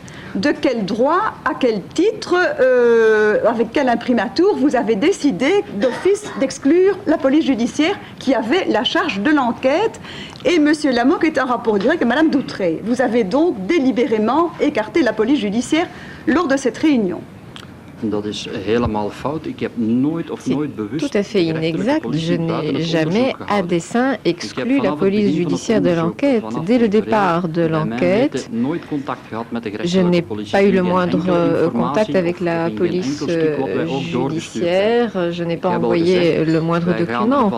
J'ai dit que nous partions du principe que les documents envoyés à Grasse-Logne parvenaient aux personnes intéressées. Plus précisément au chef d'enquête. Excusez-moi. Allez-y. Donc vous avez envoyé la convocation, l'invitation. Alors qui vous a communiqué les noms des personnes? Ou avez-vous déterminé vous-même quelles personnes devaient être invitées? Non, j'ai discuté avec M. Michaud qui savait un petit peu quelles étaient les personnes qui détenaient un certain nombre d'informations à propos de Dutroux. Il connaissait les adresses de ces personnes et donc moi, j'ignorais tout de Dutroux. Donc l'information m'a été communiquée par M. Michaud. Mais vous savez que M. Lamoque s'occupait de l'enquête Junie et Mélissa et vous avez dit, Grasse-Logne n'a qu'à se débrouiller. Dès le départ, nous savions que la cellule qui travaillait à Grasse-Logne collaborait avec la police judiciaire et que le nom de M. Lamoque a été cité à un moment déterminé. On a dit qu'il était chef d'enquête et tout ce qui était transmis à Grasse-Logne, nous partions du principe que cela a été transmis aux personnes concernées. Donc il recevait des copies de procès-verbaux, ces copies parvenaient à M. Lamoque. Et on a même indiqué qu'il lisait et corrigeait ces PV. Donc, en entendant cela, vous partez du principe, effectivement, que tous les documents parviennent à M. Lamok, à l'exception des documents rédigés par M. Dubois, qui ne sont jamais parvenus à M. Lamok. C'est parfaitement possible, mais ces documents sont parvenus au BCR. C'est possible également. M. Dubois travaille à la police de la Louvière, et s'il souhaite prendre contact avec la police judiciaire, nous n'avons pas à intervenir. Vous pouvez prendre contact directement avec la police judiciaire. Il a pris contact avec nous à propos de ces faits et nous l'avons mis en contact avec Charles Roy qui traitait le même type de dossier. C'est M. Michaud qui vous a en fait donné les adresses des personnes qui fait l'inviter à la réunion du 9 août. Vous en avez discuté ensemble en tout cas. Et M. Michaud n'a pas indiqué M. Lamok sur la liste d'invités à... Pour zover ik weet niet, nee. Pour autant que je sache, bien. Non, ce n'est pas le cas. Alors, vous ne vous êtes pas étonné de ce fait-là que personne de la PJ ne soit présent à cette réunion? Enfin, votre homonyme ne s'est pas étonné, personne n'a dit tiens. Non. Et vous n'avez pas jugé opportun de transmettre les informations à M. Lamok. Je sais bien que vous avez répondu que ce n'était pas utile, mais ça ne vous a quand même pas perturbé quelque part. Maar kijk, tot dan toe hadden wij nog nooit iemand van de gerechtelijke politie mais gezien. Jusqu'alors, nous n'avions vu ni entendu personne de la police judiciaire. Alors, je ne vois pas pourquoi tout à coup il aurait fallu avoir un contact avec un responsable de la police judiciaire. Parce que j'ai invité à cette réunion des personnes qui, à nos yeux, étaient susceptibles de nous communiquer des informations à propos de Dutroux, et M. Lamok ne faisait pas partie de ces personnes. Toujours pour le 9 août, vous dites, M. Van Rillard, que l'intitulé de réunion, c'était Julie Mélissa en parenthèse Dutroux. C'est bien ce qu'on a spécifié à plusieurs reprises. Et vous nous dites, mais Julie et Mélissa, en fait, ce n'était pas vraiment ça, c'était Dutroux. Alors, pourriez-vous fournir à la commission un document similaire d'une réunion pour laquelle l'objet n'est pas celui mis en rubrique? Je voudrais bien que le président puisse avoir une copie d'un genre de document de travail. Parce que je trouve ça anormal qu'on fasse une réunion avec un intitulé dont on ne traite pas. Si vous avez un document similaire, moi je serais fort heureuse de l'avoir. Ik denk dat men in Graaf-Sologne over ettelijke documenten moet beschikken. Je pense que Graaf-Sologne dispose d'innombrables documents. Et lorsqu'un procès verbal est établi à propos d'actes présumés, etc., automatiquement une copie est transmise à Graaf-Sologne avec un document d'accompagnement qui porte l'intitulé Julie et Mélissa, même si personne ne peut déterminer à ce moment s'il y a un lien ou non avec ce dossier précis. Donc les constatations établies à propos des auteurs éventuels, personne ne savait ou ne pouvait établir le lien avec l'affaire Julie et Mélissa. Donc il y a probablement d'innombrables documents qui portent cette mention Julie et Mélissa. Une autre affaire. Est-ce qu'on met comme intitulé quelque chose dont on ne parle pas au cours de la réunion, dont ce n'est pas l'objet principal? Ici, vous allez en sortir beaucoup, je suis certaine, mais une autre affaire. C'est ça que nous ne comprenons pas. Ik kan hier ter plaatse geen andere feiten of zaken verzinnen waarin dat. Je ne peux pas imaginer d'autres dossiers dans lesquels cela aurait pu être le cas. Ik kan u dat niet beloven. Je ne puis pas vous le promettre parce que je ne sais pas dans quel autre dossier, ou bien vous pensez à un dossier précis. Mais vous avez dit tout à l'heure, Monsieur Van Riller, qu'il n'était pas difficile dans ce dossier d'établir un lien. Mais Madame me demande de faire la même chose pour un dossier du même type. Dont l'objet principal n'est pas celui-là. Alors si ça se fait toujours comme ça, moi je veux bien mettre la bonne foi de M. Van Riller, mais je voudrais qu'on me l'approuve, tout simplement, Monsieur le Président. Je puis difficilement extraire des pièces d'autres dossiers. D'ailleurs, je ne vois pas à quel autre dossier vous faites allusion. Moi, je voudrais revenir encore une fois, parce que c'est évidemment un élément clé et pardon, monsieur, excusez-moi. Un rôle évident à ce niveau-là, à cette fameuse réunion du 9 août, et surtout comment elle a été initiée et les raisons et les décisions qui ont été prises. Charleroi transmet le 7 juillet un fax à Graaf-Sologne. Et ceci, à Graaf-Sologne, on accorde à cette piste une importance particulière, puisque le 7 août, M. Lesage reprend contact avec vous en disant « il ne se passe rien à Charleroi, il faudrait qu'on aille les secouer » et il demande que l'on organise cette réunion du Neuvou. Monsieur Michaud, d'ailleurs, vous a rencontré ou a rencontré quelqu'un au BCR et en même temps, ou le même jour ou le jour précédent, et il a eu le sentiment d'avoir été pris au sérieux. Donc, que ça soit à Charleroi, à Liège ou au BCR, cette piste est prise au sérieux. C'est une piste, en tout cas, jusqu'ici, tout le monde l'a confirmé, et c'est une piste qui est suivie dans le cadre du dossier Julie et Mélissa. Je crois que là-dessus, tout le monde s'est exprimé assez clairement. En tout cas, ça précise par rapport aux documents que nous avions reçus au départ. Alors, le Neuvou, on prend la décision de laisser le dossier à Charleroi. Alors, si je reprends les documents en notre possession, Madame Doutréeux, elle, et c'est Monsieur Lesage qui le dit, qui, dans une conversation avec vous, elle n'intervient à ce niveau-là que le 16 ou le 17 août.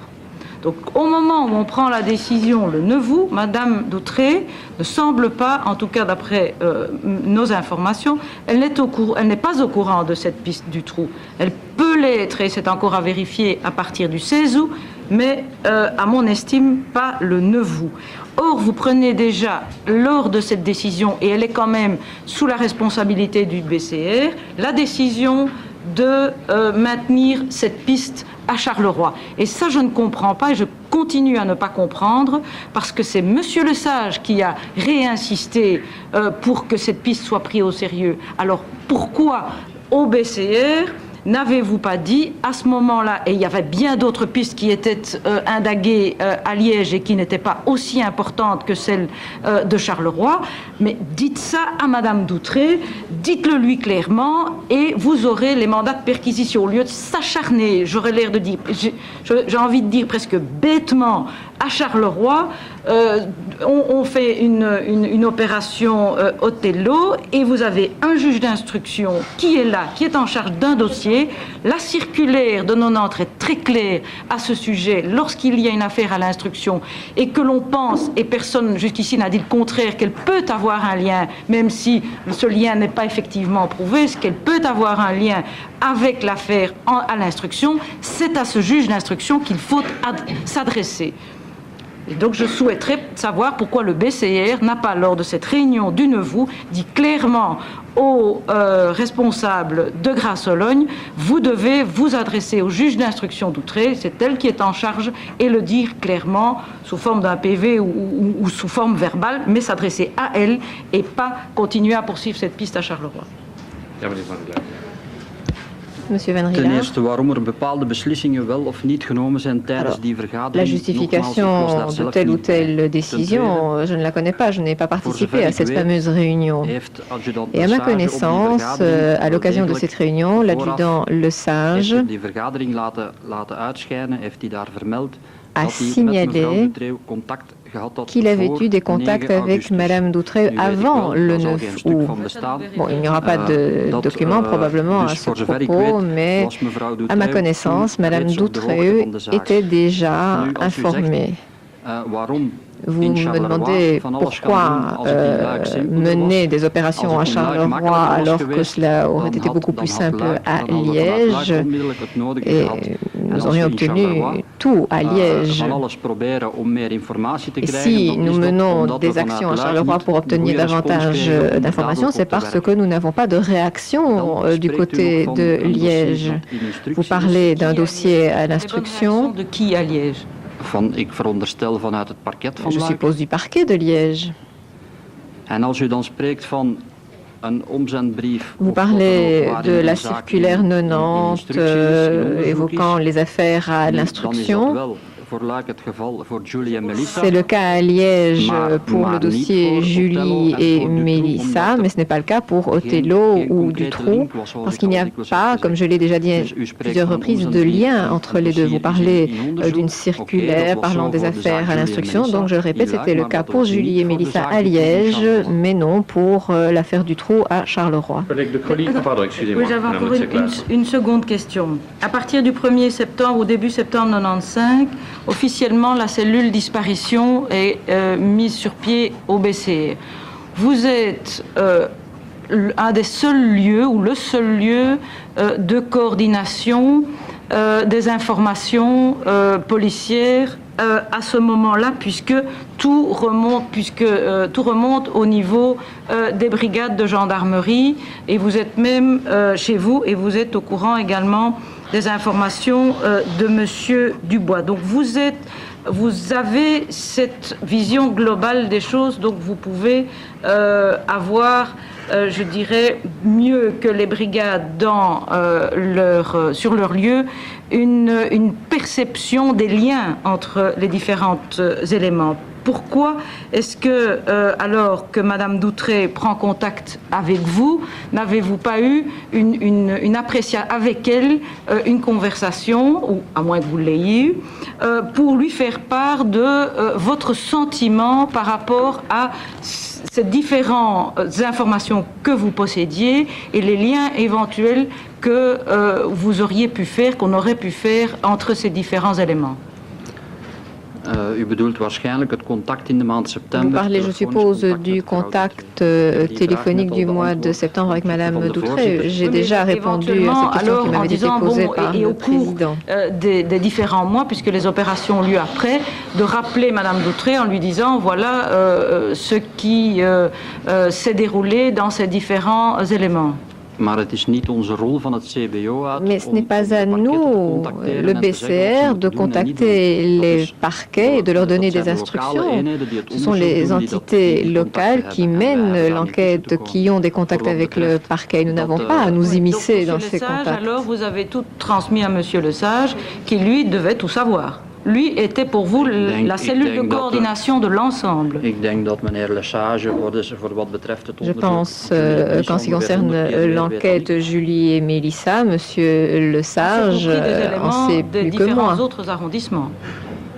Pour autant que ces informations s'avèrent importantes pour son enquête, eh bien, je suppose qu'il en aura été informé, de même que Dutroux. Tout cela venait de Charleroi et Monsieur Lesage connaissait ces informations.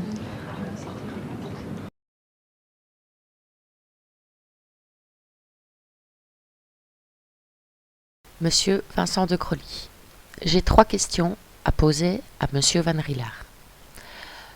Je pars de la plus concrète pour terminer avec la plus générale.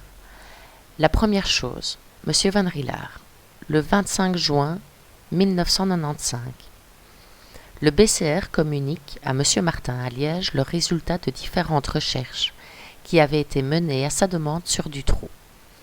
L'on cite une photo, un listing de ces véhicules, toute une documentation manuelle sur l'intéressé et des renseignements PJ.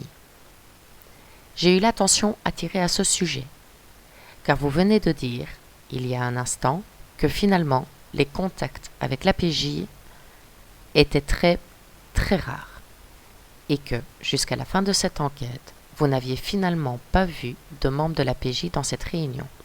Aucun contact. Or, ici par exemple, il semble qu'il y avait eu une collaboration entre le BCR et la PJ. Pouvez-vous nous dire de quel type a été cette collaboration, du moins lors de cette période du 25 juillet, pour le montage d'un certain nombre d'informations sur Dutroux? Quel a été votre interlocuteur à la PJ? Quelle est la nature des informations qui vous ont été livrées et que vous avez transmises en annexe de ce fax du 25 juillet? Monsieur Van Rielaar, je ne peux vous dire la nature des informations que nous avons envoyées. Je ne me souviens pas. Nous n'avons pas eu à contacter la police judiciaire, car nous avons une connexion directe avec leur base de données, comme eux avec la nôtre. Dans ce contexte, nous pouvons demander des données qui sont effectivement détenues par la police judiciaire et les utiliser dans le cadre d'une enquête. L'inverse est également vrai. La police judiciaire a accès à notre base de données. Je ne me souviens pas du contenu exact du paquet qui a été envoyé. Si elle contenait des données de la police judiciaire, je soupçonne que nous les avons extraites de leur base de données. Monsieur Vincent de Crolly, le 16 août 1995, le Bureau de recherche et de documentation judiciaire de Charleroi demande au Bureau central des recherches de vérifier si Dutroux ou l'un des véhicules reliés à Dutroux sont passés à la frontière entre l'Allemagne et la Slovaquie. Une demande a été adressée en ce sens le 16 août par le Bureau de recherche et de documentation judiciaire de Charleroi. Le 22 septembre, le BCR répond « Rien à signaler, nous avons effectué les vérifications nécessaires et d'ailleurs, depuis l'entrée en vigueur des accords de Schengen, il est assez normal qu'il n'y ait plus grand-chose à signaler puisqu'il n'y a plus de contrôle aux frontières. C'est ce qui est précisé dans le fax que vous envoyez. Cette réponse me paraît relativement étonnante, et pour plusieurs raisons. Il est vrai que Schengen correspond à la levée des frontières intérieures, à la libre circulation, etc. Mais néanmoins, avec des contrôles, des surveillances, des filtrages exercés envers certains individus recensés comme criminels, recherchés ou comme suspects. En particulier, un certain nombre de personnes sont recensées dans un système d'information de Schengen et qui sont signalées là comme des personnes suspectes de faits graves ou très graves. Et quand on regarde les critères que les services policiers nationaux font entrer en ligne de compte pour établir un signalement de Schengen dans ce cadre-là, on s'aperçoit que le vol, le kidnapping, le viol, les atteintes à la pudeur et le trafic de véhicules figurent parmi ces critères. Ma question est la suivante. Avez-vous réellement vérifié la teneur de ces informations dans le cadre du système informatisé de Schengen? Il me paraît très étonnant que Dutroux ne s'y soit jamais trouvé. Et s'il ne s'y trouvait pas à l'époque où vous avez fait cette vérification, en dépit du fait que doivent s'y trouver une centaine d'individus dangereux, avez-vous fait une démarche pour le signaler? Manifestement, lorsqu'on passe en revue les critères d'introduction dans ce système d'information de Schengen de personnes suspectes sur lesquelles il faut exercer une certaine surveillance lors du passage aux frontières, on a l'impression d'avoir un véritable portrait robot de Dutroux. Monsieur Van Rielaar, vous trouvez surprenant que nous ayons demandé à l'Allemagne s'il avait franchi la frontière et vous avez dit qu'il n'y avait pas de contrôle aux frontières. Eh bien, l'accord de Schengen s'applique à un certain nombre de pays dont la Slovaquie ne fait certainement pas partie. Il est donc possible qu'il y ait eu des contrôles à la frontière entre l'Allemagne et la Tchécoslovaquie. Par ailleurs, je ne vois pas l'intérêt d'inclure Dutroux dans le système et de signaler cet homme. Après tout, nous savons où il se trouve, dans sa maison. On peut aller le chercher si on en a besoin, ce n'est pas un problème. Monsieur Vincent de Crolly, je ne comprends pas bien votre réponse.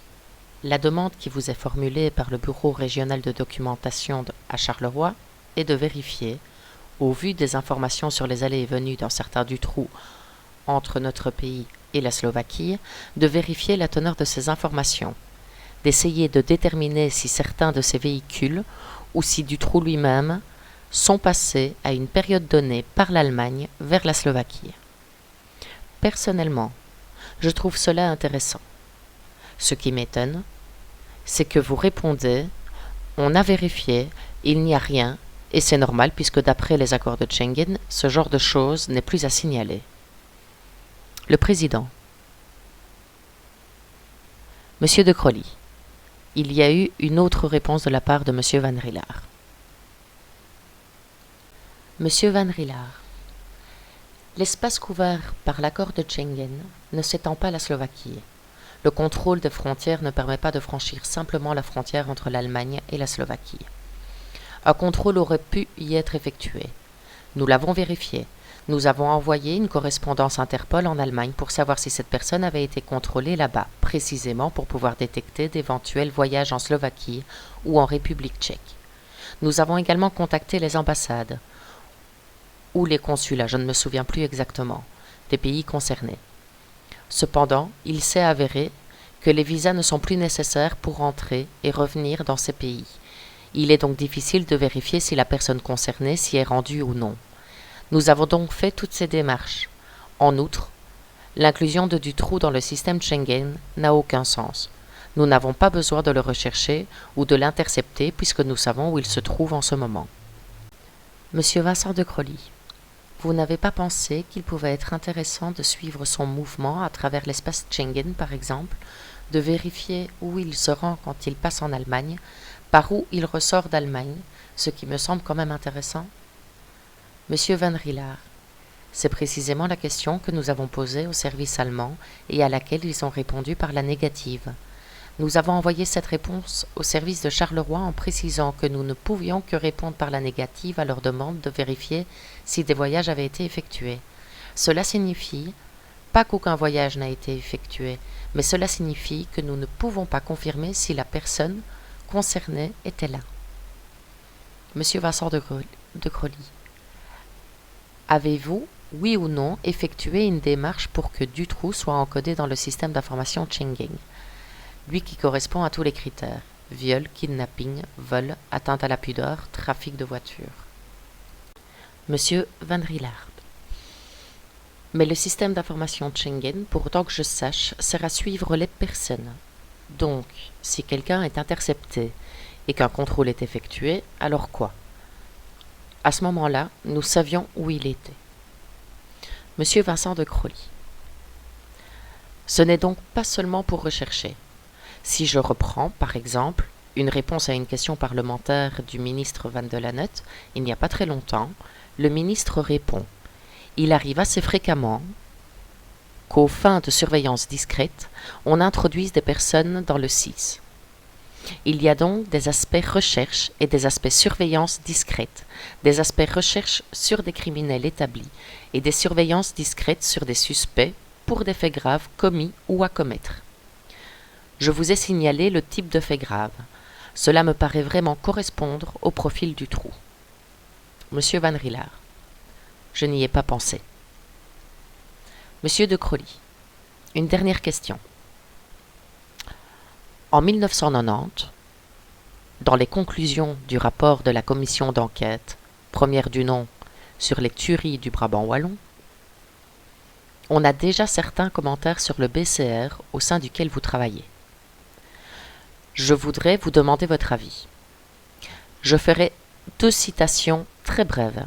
La première est une citation de feu le procureur général Bowens, de Gand, qui disait à l'époque: le BCR est devenu un outil tout-puissant, très bien organisé, fonctionnel, mais qui échappe entièrement au contrôle des procureurs généraux. Par l'ordinateur, on cherche à établir des liens entre les affaires différentes. Je pense qu'il s'agissait d'un bon diagnostic, et qu'en particulier, une série de questions se posent aujourd'hui, surtout ce qui relève de vos rapports avec les parquets ou avec les parquets généraux. Ma deuxième citation, rapide, est du magistrat national Deinlager, qui travaillait à ce moment-là au sein du groupe Interforce antiterroriste avec M. Van Doren.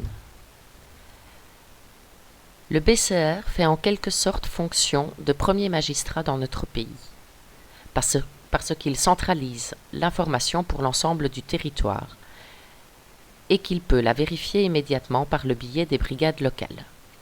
En outre, il peut décider, de façon plus ou moins autonome, d'informer le magistrat du parquet ou le juge d'instruction et déterminer lui-même ce qu'il convient de leur communiquer.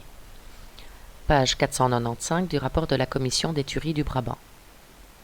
En lisant cela, j'ai l'impression qu'on pourrait pratiquement transposer ce paragraphe dans la situation que nous examinons aujourd'hui, et que personne n'y verrait autre chose que du feu.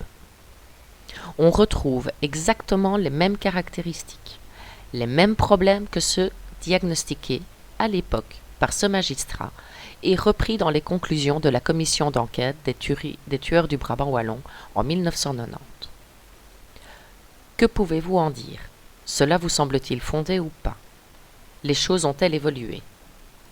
Monsieur Van Rielaert, je n'ai aucun commentaire à faire à ce sujet. Je n'ai jamais suivi le dossier du Brabant wallon et encore moins tiré ses conclusions. Je ne souhaite pas du tout faire de commentaires à ce sujet. Si je vois que le CBO est bien organisé, merci pour le compliment. Si nous remplissons le rôle de magistrat, ils peuvent ajuster mon salaire en conséquence. C'est très bien pour moi. Gerolf Hansmans. Je voudrais renforcer un peu la question à ce stade. Si je comprends bien, vous n'avez pas de travail. Voulez-vous vraiment dire, dans un sens plus général, que la tâche de coordination du CBO se limite à la coordination des brigades de gendarmerie et que vous ne coordonnez donc pas les enquêtes, mais seulement les brigades de gendarmerie? Monsieur Van Rielaert. Il est vrai qu'en principe, nous travaillons pour la gendarmerie. Si la police ou toute autre personne nous posait des questions spécifiques et que nous étions en mesure de les aider, ce n'était pas un problème. C'est différent aujourd'hui, car je fais maintenant partie de la cellule des personnes disparues, où nous sommes également au service des autres unités de police. Ce n'était pas le cas auparavant. Monsieur Patrick Moriot, j'aurais voulu quelques éclaircissements sur ce point. Tout à l'heure, vous nous avez dit que vous assumiez un rôle de coordination et d'accompagnement pour Charleroi, à la réunion du 9 août. Je répète, sans rentrer dans les détails. En août 95, vous avez les informations de Pétens, du trou. En octobre 95, il y a un autre élément. L'histoire d'Aubé-Buzet, où la gendarmerie est également impliquée avec M. Delpierre, et c'est M. Letem qui prendra l'enquête. On parle encore de Dutroux. En décembre, à la Louvière, vis-à-vis de M. Dubois, on parle de Dutroux. En juin 96, cette fois, c'est M. Leroy, chef d'enquête à la gendarmerie de Tournai, dans le cadre de l'histoire de la petite Sabine. Est-ce vous qui allez à Tournai ce jour-là? Oui. Qui apprend-on? Pour Charleroi, où vous n'avez que les éléments d'information de Pétens, on fait cette fameuse réunion du 9 août avec les cadres de brigade BSR des territoires où est domicilié Dutroux. En juin 96, alors que vous avez beaucoup plus d'éléments qu'au mois d'août 95, pourquoi ne fait-on aucune réunion?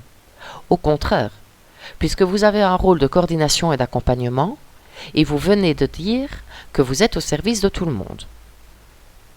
Je lis ce que l'on dit. À aucun moment, le BCR ne nous a officiellement transmis d'informations sur les autres disparitions de mineurs survenues en Belgique. De plus, il n'y a jamais eu aucun lien entre nous et les autres cellules constituées pour les autres disparitions. Manifestement, il y a eu un problème de communication, d'autant plus étonnant que vous nous dites que la réunion du 9 août n'est pas tout à fait pour Julie et Mélissa. Ce serait pour les rapts d'enfants en général, et en particulier Julie et Mélissa. Je vais bien vous croire. Mais je ne comprends pas. Deux attitudes tout à fait différentes. À un moment donné, les gens de Tournai diront que leurs vérifications ont été faites sur base des informations fournies par le BCR. Ils avaient demandé des photos de Dutroux et de Martin. On sait qu'il y a une information dans le cadre du meurtre d'Aubé, que M. Dutroux change systématiquement de physionomie. Donc, vérification négative. D'autre part, la BSR de Charleroi avait réalisé une enquête et même une perquisition. Et donc, ils ont arrêté de suivre la piste de Dutroux à Tournai. Aujourd'hui, on voit ce qu'il en est. Voilà ce que je voudrais que vous m'expliquiez. Pourquoi deux attitudes totalement différentes entre 96 et 95? Monsieur Van Rillard, parce que c'était deux situations complètement différentes. À propos et tout d'abord de ce que je vous ai dit à Aubé, nous n'étions pas du tout au courant à cette époque. C'est quelque chose que nous avons appris maintenant, au cours des dernières semaines, mais pas du tout en détail.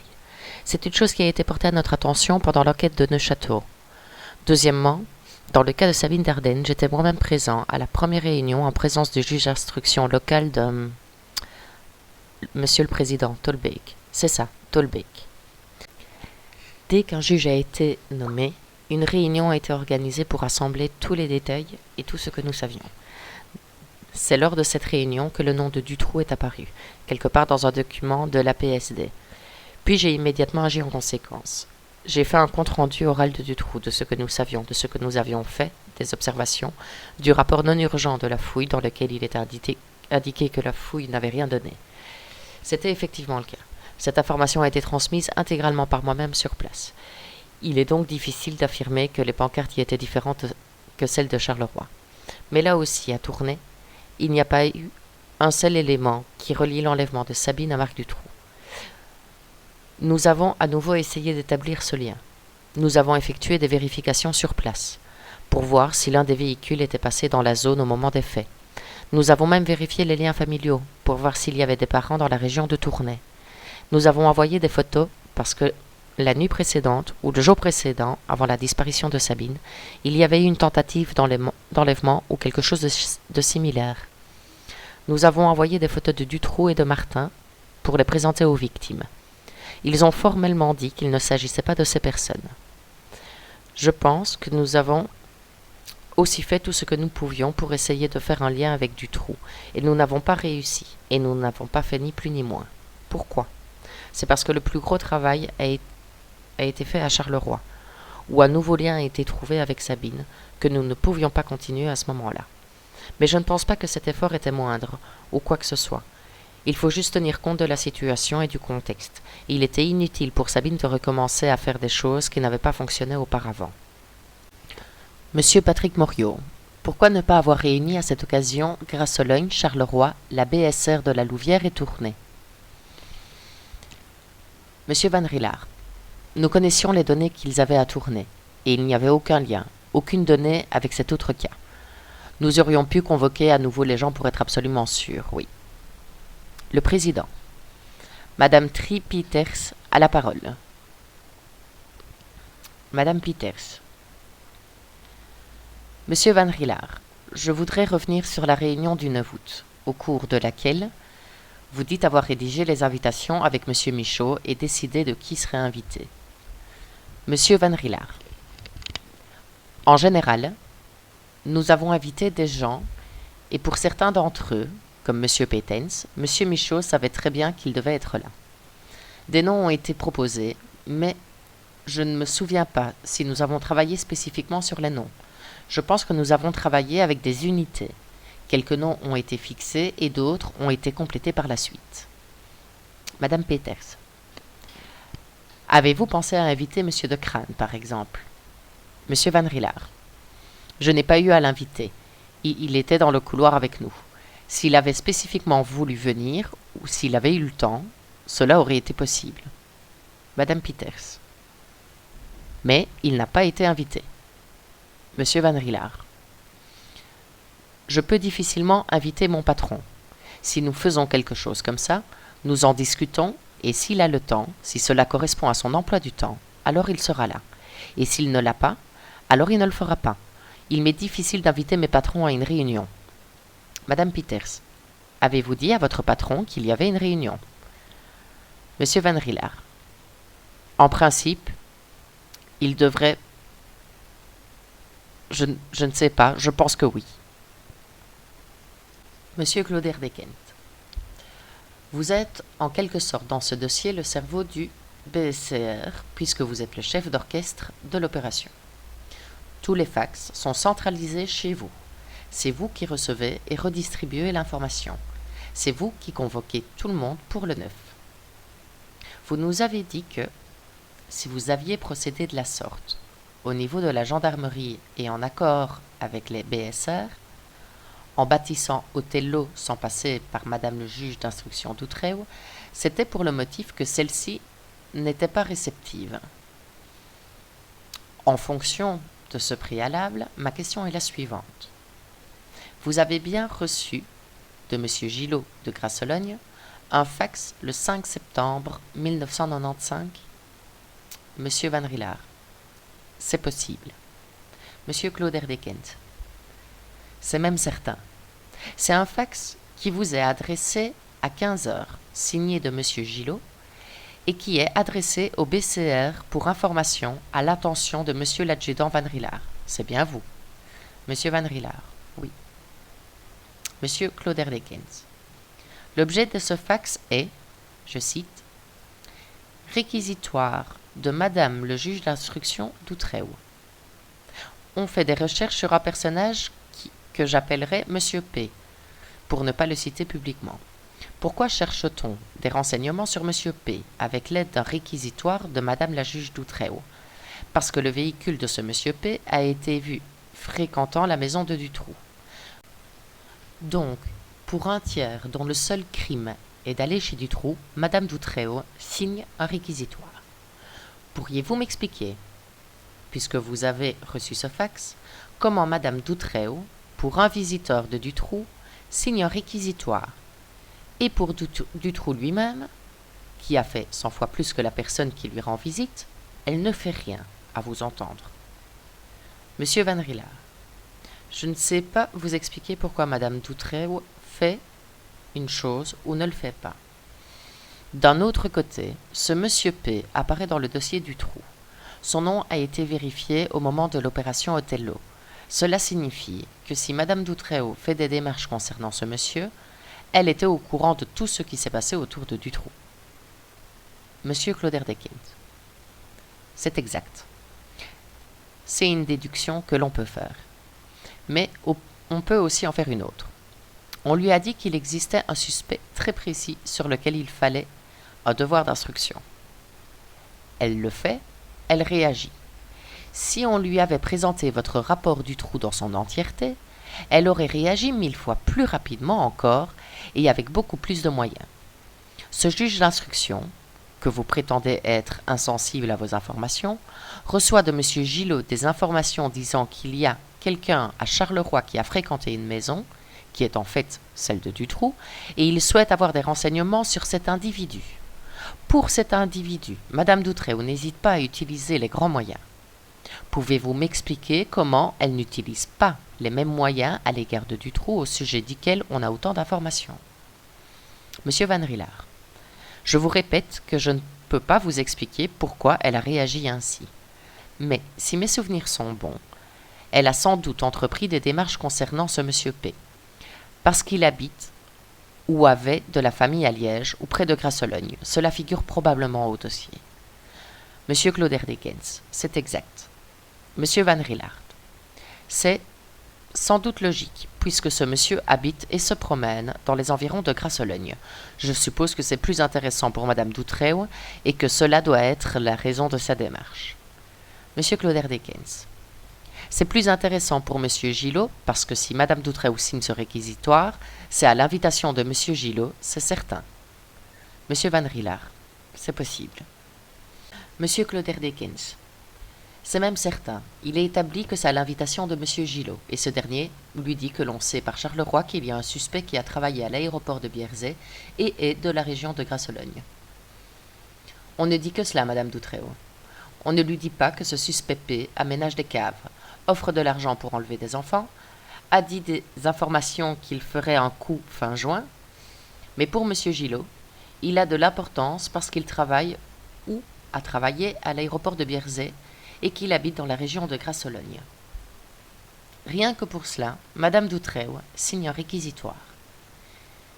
Et vous comprendriez qu'une femme qui, en sa qualité de juge d'instruction, signe un réquisitoire pour si peu, n'aurait rien fait si M. Gillot ou M. Le Sage lui avaient communiqué tout ce que vous saviez? Monsieur Van Rillard. Non, vous insinuez que ce monsieur ne présente aucun intérêt alors que l'autre aménage des caves. Pourquoi ce monsieur est-il cité? Parce qu'il rend visite à l'individu qui aménage des caves et que, de plus, il travaille à Bierzet. Il faut tenir compte de la combinaison de ces deux éléments. Monsieur Clauderdekins, cela signifie-t-il que ce monsieur P aurait pu être celui qui enlevait les enfants pour aller les conduire chez Dutroux, qu'il les enfermait ensuite dans sa cave? Monsieur Van Rillard, je n'ai pas dit cela. Mais, si ce monsieur P devient intéressant, c'est parce qu'il rend visite à Dutroux et en même temps qu'il se rend dans la région de Grasologne. Monsieur Clauderdekins. D'accord, mais cela veut dire qu'il fallait d'office utiliser des moyens d'instruction importants, a fortiori, à l'égard de Dutroux. Monsieur Van Rillard. C'est cela que nous demandions. Monsieur Clauderdekins.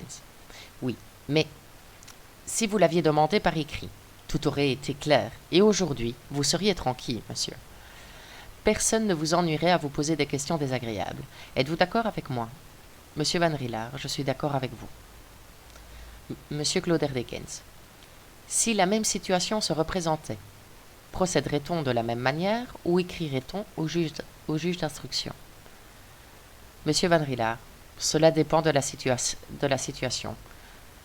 Car si l'on devait tout mettre sur papier, Monsieur Clauderdekins, c'est de la vie de 2 filles qui ont été enlevées dont il s'agit.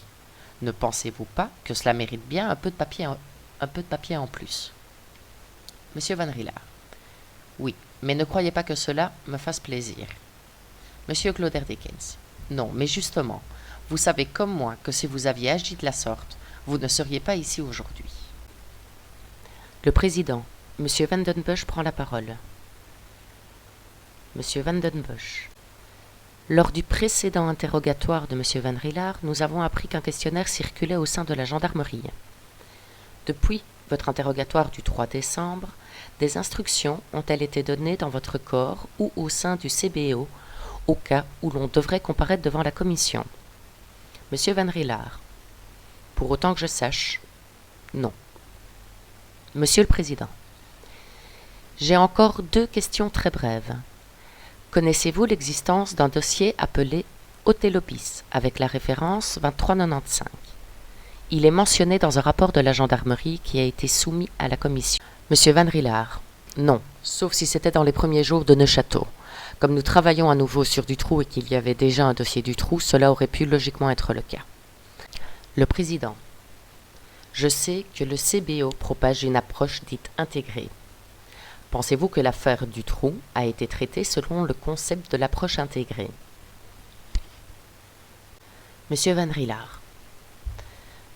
Je pense que nous avons fait plus d'efforts dans l'approche de l'affaire Dutroux que dans une affaire moyenne. Nous avons fait tout notre possible pour mener cette affaire à bien. Malheureusement, nous n'avons pas réussi. On n'en parle pas, mais finalement, on a procédé à une recherche. Elle n'a rien donné, pas plus que la recherche qui a été effectuée lorsque nous étions presque sûrs que Dutroux était l'homme à abattre. Il est difficile de dire que nous devions mettre cela sur papier, mais je répète que ces recherches ont bien eu lieu. Je pense que nous avons fait de notre mieux et que nous sommes allés à l'extrême. Je ne sais pas ce que nous aurions pu faire d'autre. À l'époque, personne n'avait pensé à des systèmes aussi ingénieux. Nous sommes vraiment désolés. Cependant, je crois fermement que j'ai fait de mon mieux, tout comme mes collègues. Madame Jacqueline Herzé. Monsieur Van Rillard. Il est vrai qu'une perquisition a été faite, mais sur base d'un mandat délivré par Monsieur Laurent, qui ne savait pas ce que vous cherchiez. Si Madame Doutreau avait délivré un mandat de perquisition, vous auriez disposé d'autres moyens et vous auriez peut-être pu retrouver les petites filles vivantes. La perquisition aurait dû être faite en sachant ce que l'on cherchait. C'est ce que nous ne parvenons pas à comprendre. Pourquoi une perquisition ordonnée par un juge et pas par l'autre? Vous aviez tout en main pour que Madame Doutreau la fasse faire convenablement, ou donne les moyens pour le faire. Voilà ce qui nous pose problème, et à vous aussi, je suppose.